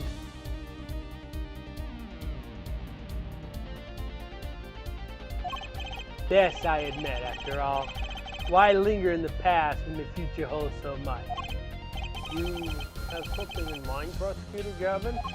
True. Alright, Judge. I have another way to prove my case. With evidence, no less. What's this? This is the victim, Magnifique Grimard's diary. Diary? After going into the hospital, Magnifique began writing his memoirs, it seems. The story of his birth, his startling debut, and of meeting his disciple. It seems he intended for his last chapter to end quite appropriately with his death. Wait, that book doesn't say what the reason was, does it? The reason why his disciples couldn't refuse his last request?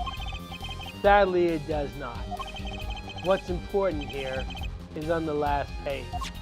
Apparently, the victim wrote in his journal that night, even after the IV had begun at 11 o'clock p.m. Let's read it, shall we?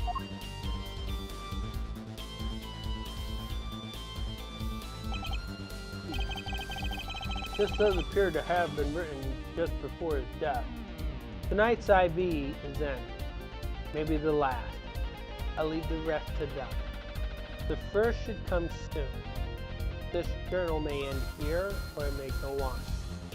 But not long. It depends on whose hand. All that is left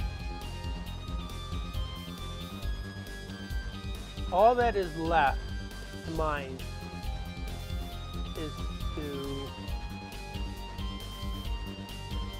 lay down this pen. The court accepts this into evidence. Magnifique's diary added to the court record. Read the very last page with particular care. This journal may end here, or it may go on, but not long. That depends on his hand. Of course, by his, he refers to our descendant, Zach Grimard. That would make sense, yes. He was the first scheduled visitor, after all. But look at what he said before that. This journal may end here or may go on. It may go on. Magnifique Grimard intended to write again. That is, if Zach Grimard didn't pull the trigger. I see the defendant understands the meaning of this. The victim's diary does not go on, it ends. Because Magnifique's life was brought to an end by the defendant Zach Grimard. Order! Order! Order! Prosecutor Gavin, are you certain that Magnifique Grimard wrote this? There's no mistaking his handwriting. Well, this does seem to be significant.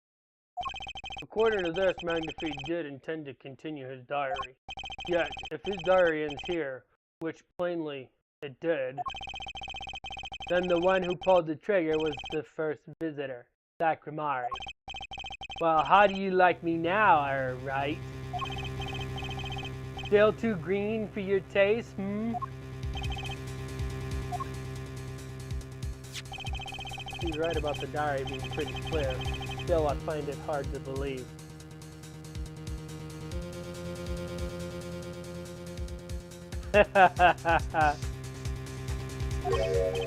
That he overlooked such an obvious problem with his previous evidence.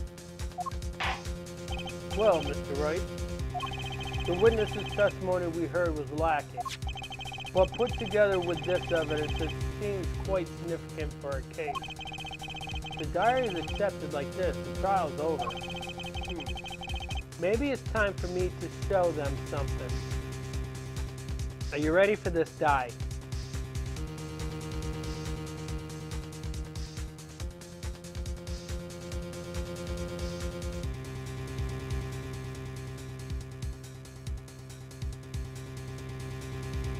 What's your decision?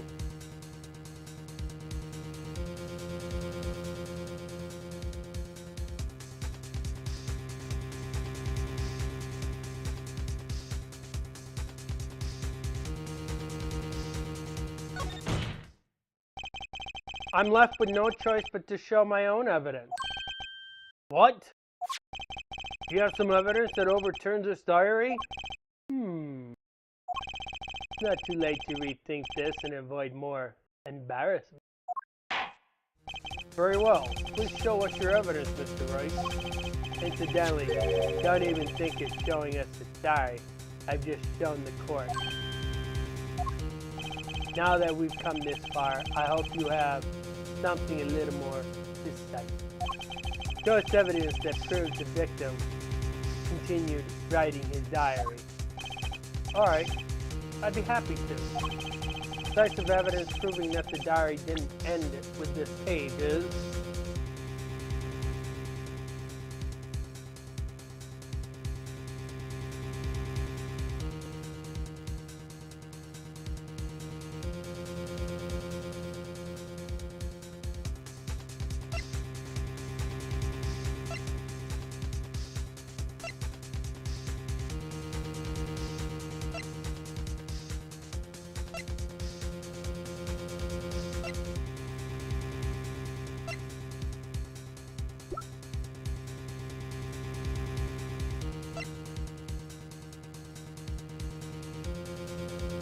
the notebook page. Take that! There's no turning back now. First, take a look at this diary. Note that a page has clearly been ripped out. What's this? I hadn't noticed that at all. That's why we're still here talking about this.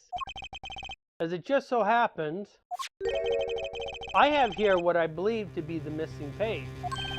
Alika, I don't believe it! Look at this page.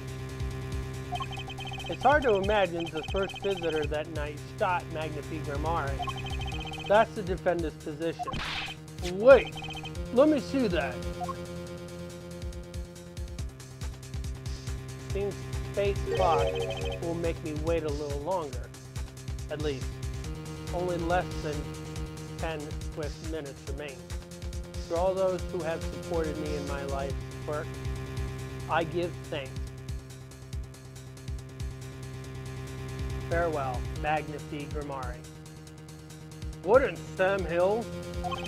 Why, this is the continuation of the victim's diary.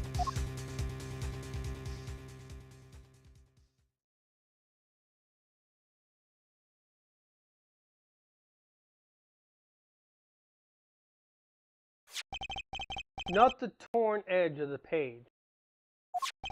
It's a perfect match with the torn remains of the last page in Magnifique's diary.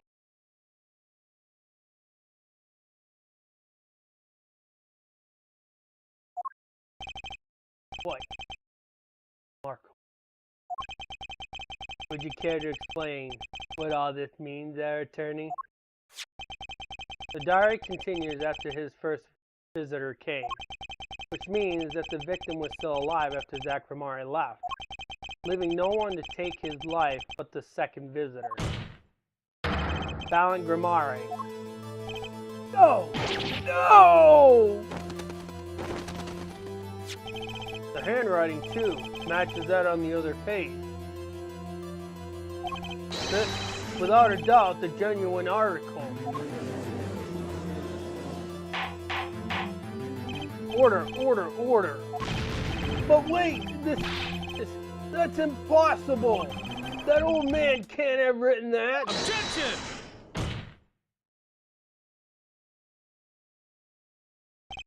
Finally. You just couldn't resist, could you, Wright? Resist what? presenting solid evidence? Judge? Yes, Prosecutor Gavin. Might I request we put the current cross-examination on hold? The prosecution would like to call a new witness. But Prosecutor Gavin, this evidence overturns the current witnesses. I ask only to put it on hold. Please, my new witness has a very, very important piece of testimony to give. 5 minutes, no more. I promise, Your Honor. Oh, if you put it that way, Mr. Wright, what's your take on this? Well, Your Honor, judging from his enthusiasm, we'll have to hear this new testimony sooner or later anyway. So it might as well be sooner. Then, though this is highly irregular, we will put the current cross-examination on hold. Witness may step down. Now, Prosecutor Gavin, please bring this surprise witness to the courtroom.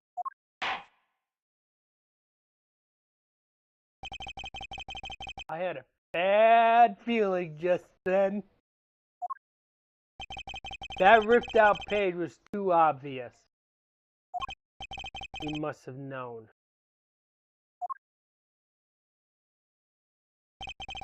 I should have known it was a bad sign all around.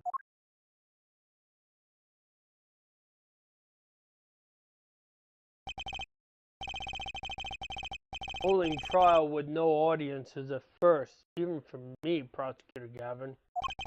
I beg the court's understanding. But I had to make a jurisdictory deal with the witness to secure his testimony. A jurisdictory deal? The details of his testimony may have some legal ramifications, shall we say. I thought it best to contain the information to this room. Very well. And you are the witness, I gather? Oh. Yeah. Yes. We know who this is, don't we, Di?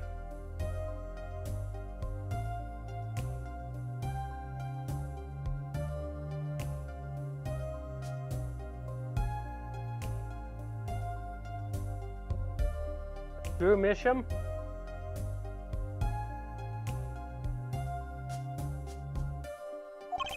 State your name and occupation for the record. My name is Drew. I'm a painter. And you are somehow related to this case? Well, not per se. I have one simple question for this witness. Mr. Misham, was it? Do you know what this is? Oh, yeah. I know it well.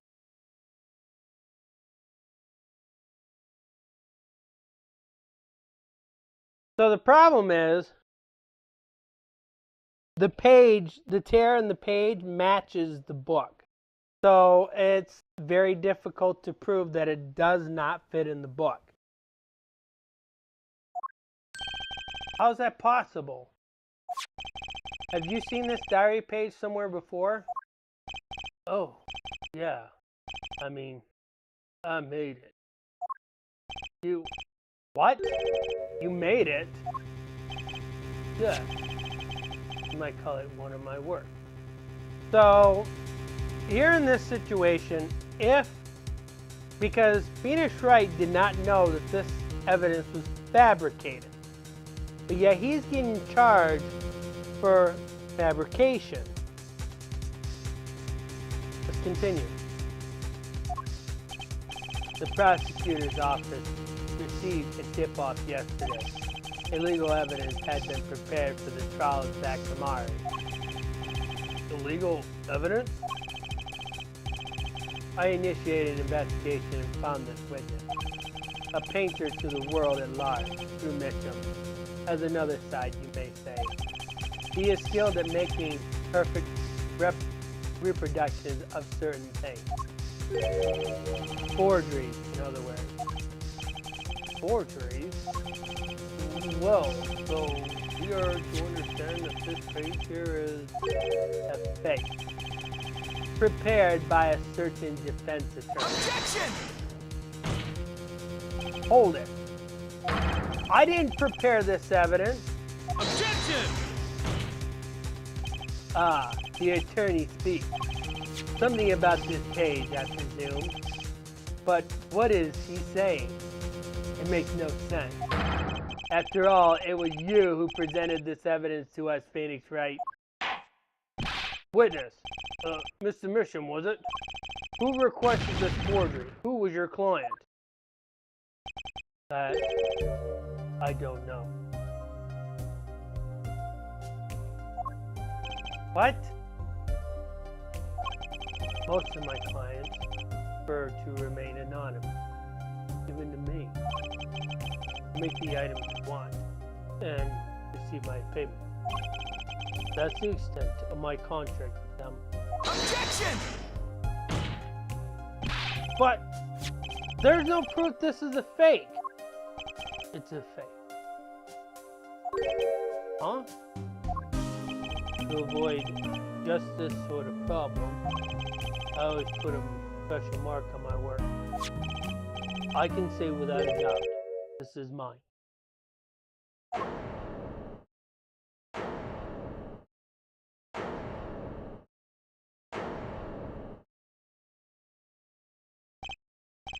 Mr. Wright, you have just presented illegal evidence to this court.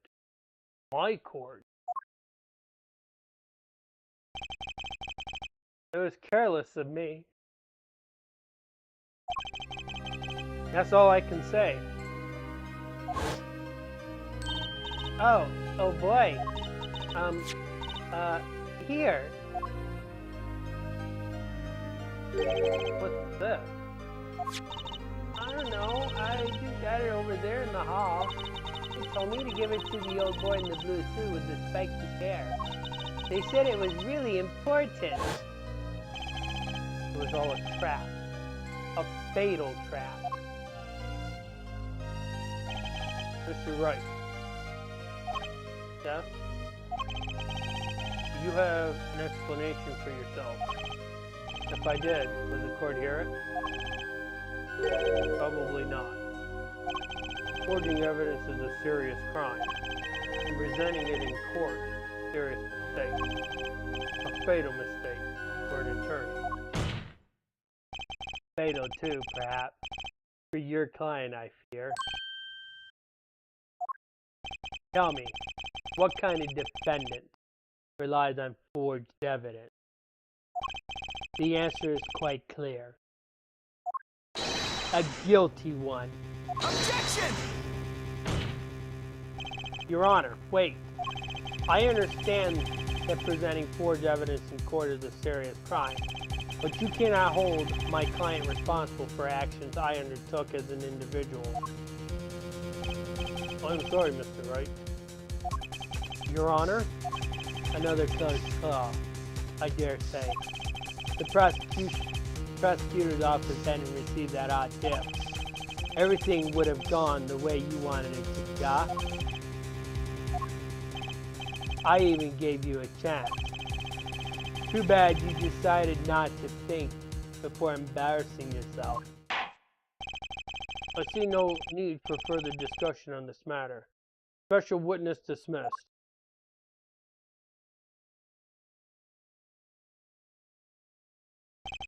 Mr. Yes? Guy? Ask your name. Phoenix Wright. Mr. Wright. I have seen and studied many people, none like you. I'll remember you.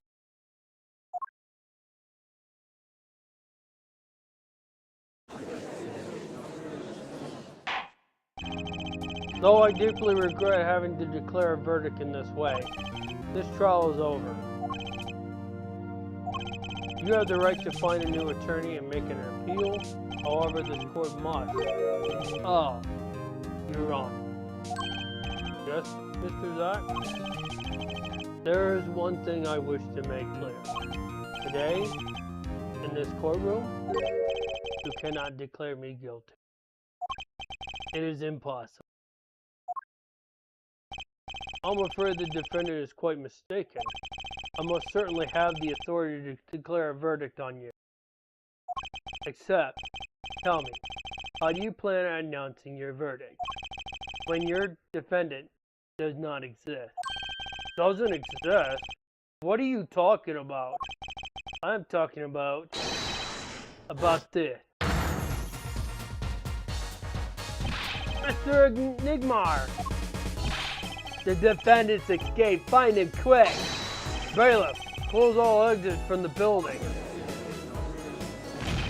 On the double, he must not be allowed to escape. That day in that courtroom, a miracle occurred. The defendant, Shady Enigmar, aka Zachramari, did not just escape from court. He literally, unbelievably vanished. Right before the bailiff's eyes. No one ever saw him again, since that day. This is the Grimari miracle. Ha ha ha ha ha ha. No verdict was declared.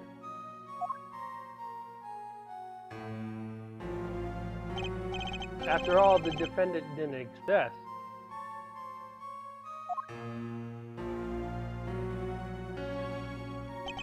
That's how it happened.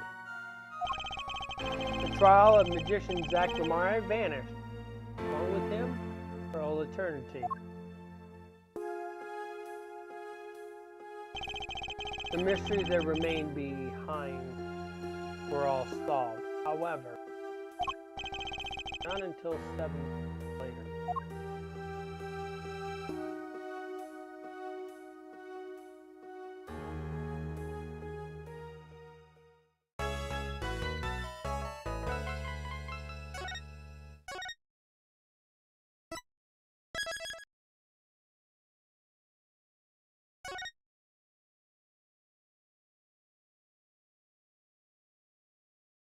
Okay.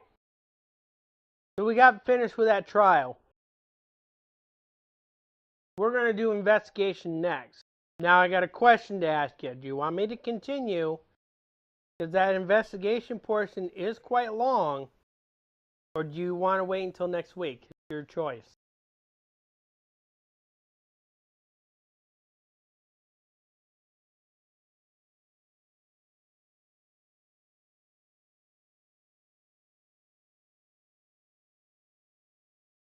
Want to wait? Well, everybody say goodnight to Cyrano here. Kitty cam will have to be turned off.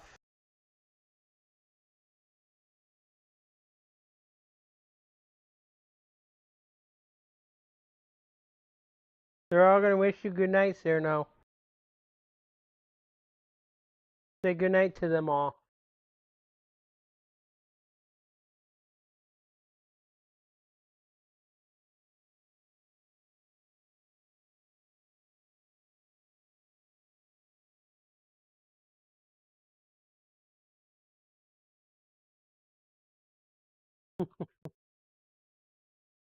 Okay. This camera back up. Here.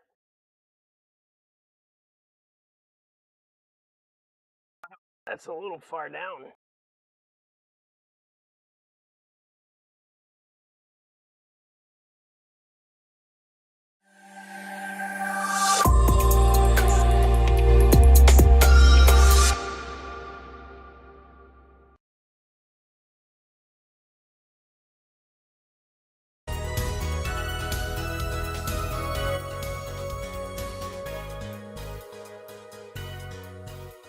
Let me close this out.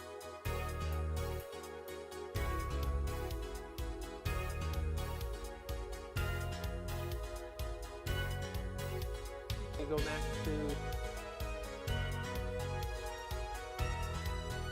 desktop. Okay. And glitch a little bit. Alright. So, we may have 2 weeks left.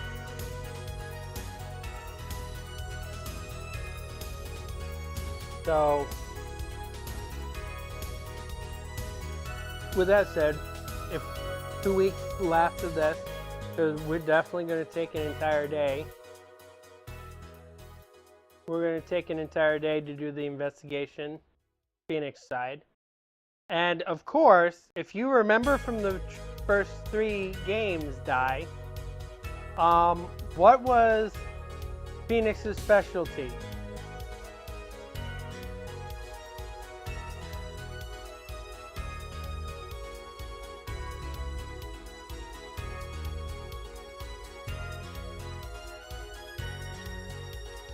Psych locks, right?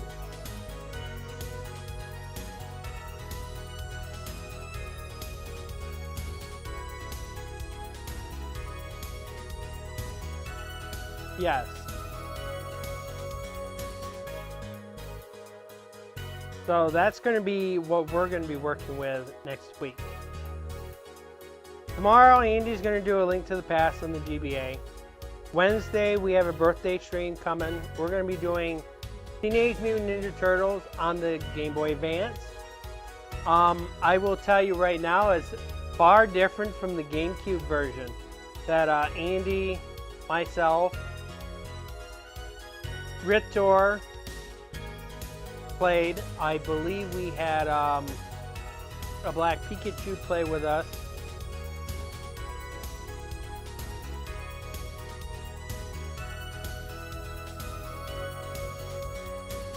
This is a side scroller, which happened to have done fairly better than the 3D version. Though I enjoyed the 3D version, which is only 2-player, mind you, not 4. The 4-player aspect would be in 2 and in 3, which I have all the GameCube ports. I kind of wish I got all of them for, because there's a second one for Game Boy Advance, and then there's a DS port, which I do have them emulated, so if I do play those, I can always emulate them. But that's going to be on Wednesday, which the following Wednesday we'll go back to Da Hack. I hope you understand that, Di.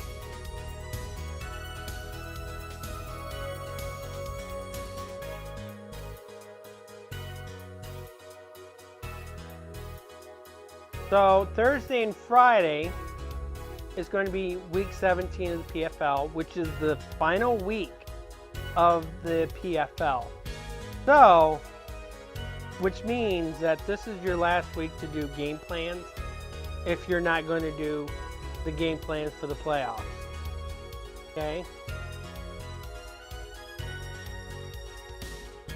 But the week after will be the last week that you do the awards and the Pro Bowl nominations, because that should be where we get the awards completely. And then that's also the last time you do all 32 teams, because the emails and the newspaper reflect week 17. Okay? Plus, we'll do one additional thing on the that week as well. We have to advertise for the wild card game. Yes, we have to advertise for the wild card games. The amount will have to go up for the divisional games, and then up again for the championship games, and then up again for the Fantasy Bowl. So that's going to take us all the way into August. We don't have to advertise for the All-Star game. By the time we reach the All-Star game, we should only have 2 teams left that we have to do as the results of the Fantasy Bowl. And after the All-Star game should be off-season news. So we're done with the entire season. Okay, so that's your week. That's your schedule for the rest of the season, Di. And then we're slowly going to try to get more people involved. We do have some people that are interested. So that's working out a little bit. I'm not sure if they're going to stay. We'll see if they'll stay. Then Saturday and Sunday, Andy is going to take back streaming at night. When we do the playoffs next week, I will do 2 games a day, Thursday and Friday only. So you get the whole weekend to yourself, Di. You get the whole weekend to yourself.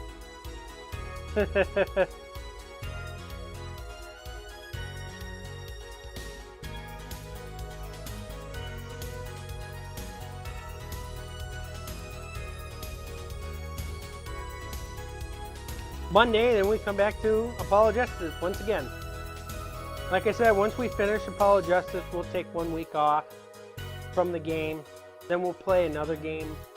I haven't decided when. I may go back to Castlevania, Curse of Darkness. I may go back to that. We'll see. Andy should go back to one of the other Castlevanias as well. We may do another Castlevania month in October. We'll see. It looks like Tara's going to cancel The Sims this season. They will be pushed over to next season because we're going to be trying to finish up a Streamer's Quest. That's the project we're still working on. We're going to try to see if we can't get most of that finished by the end of the year. So, and hopefully have it released by then. Okay? So far, we have to go back to many of the playtesters to see if they have played the game. Yes, I understand we're not that close in finishing it, but we got most of the groundwork done, okay? A lot of the mini games and stuff we're still working on, try to get them fixed up.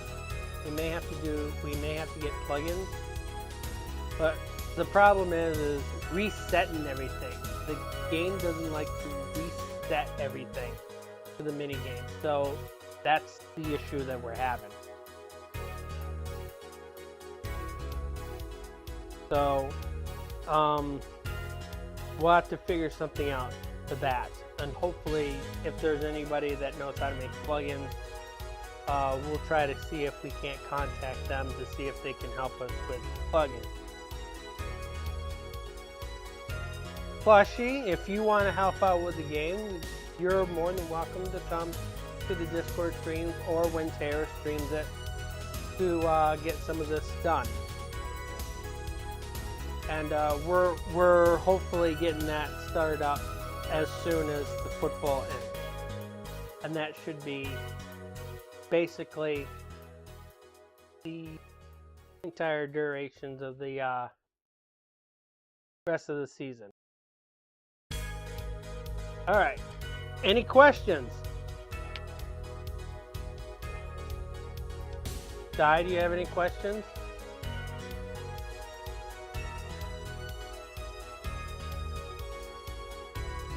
No questions from you?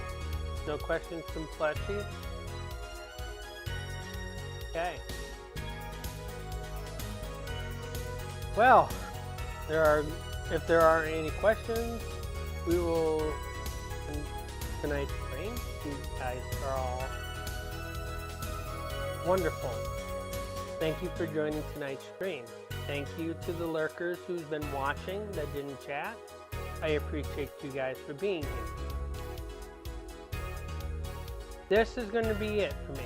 You guys all have a wonderful night. Take care.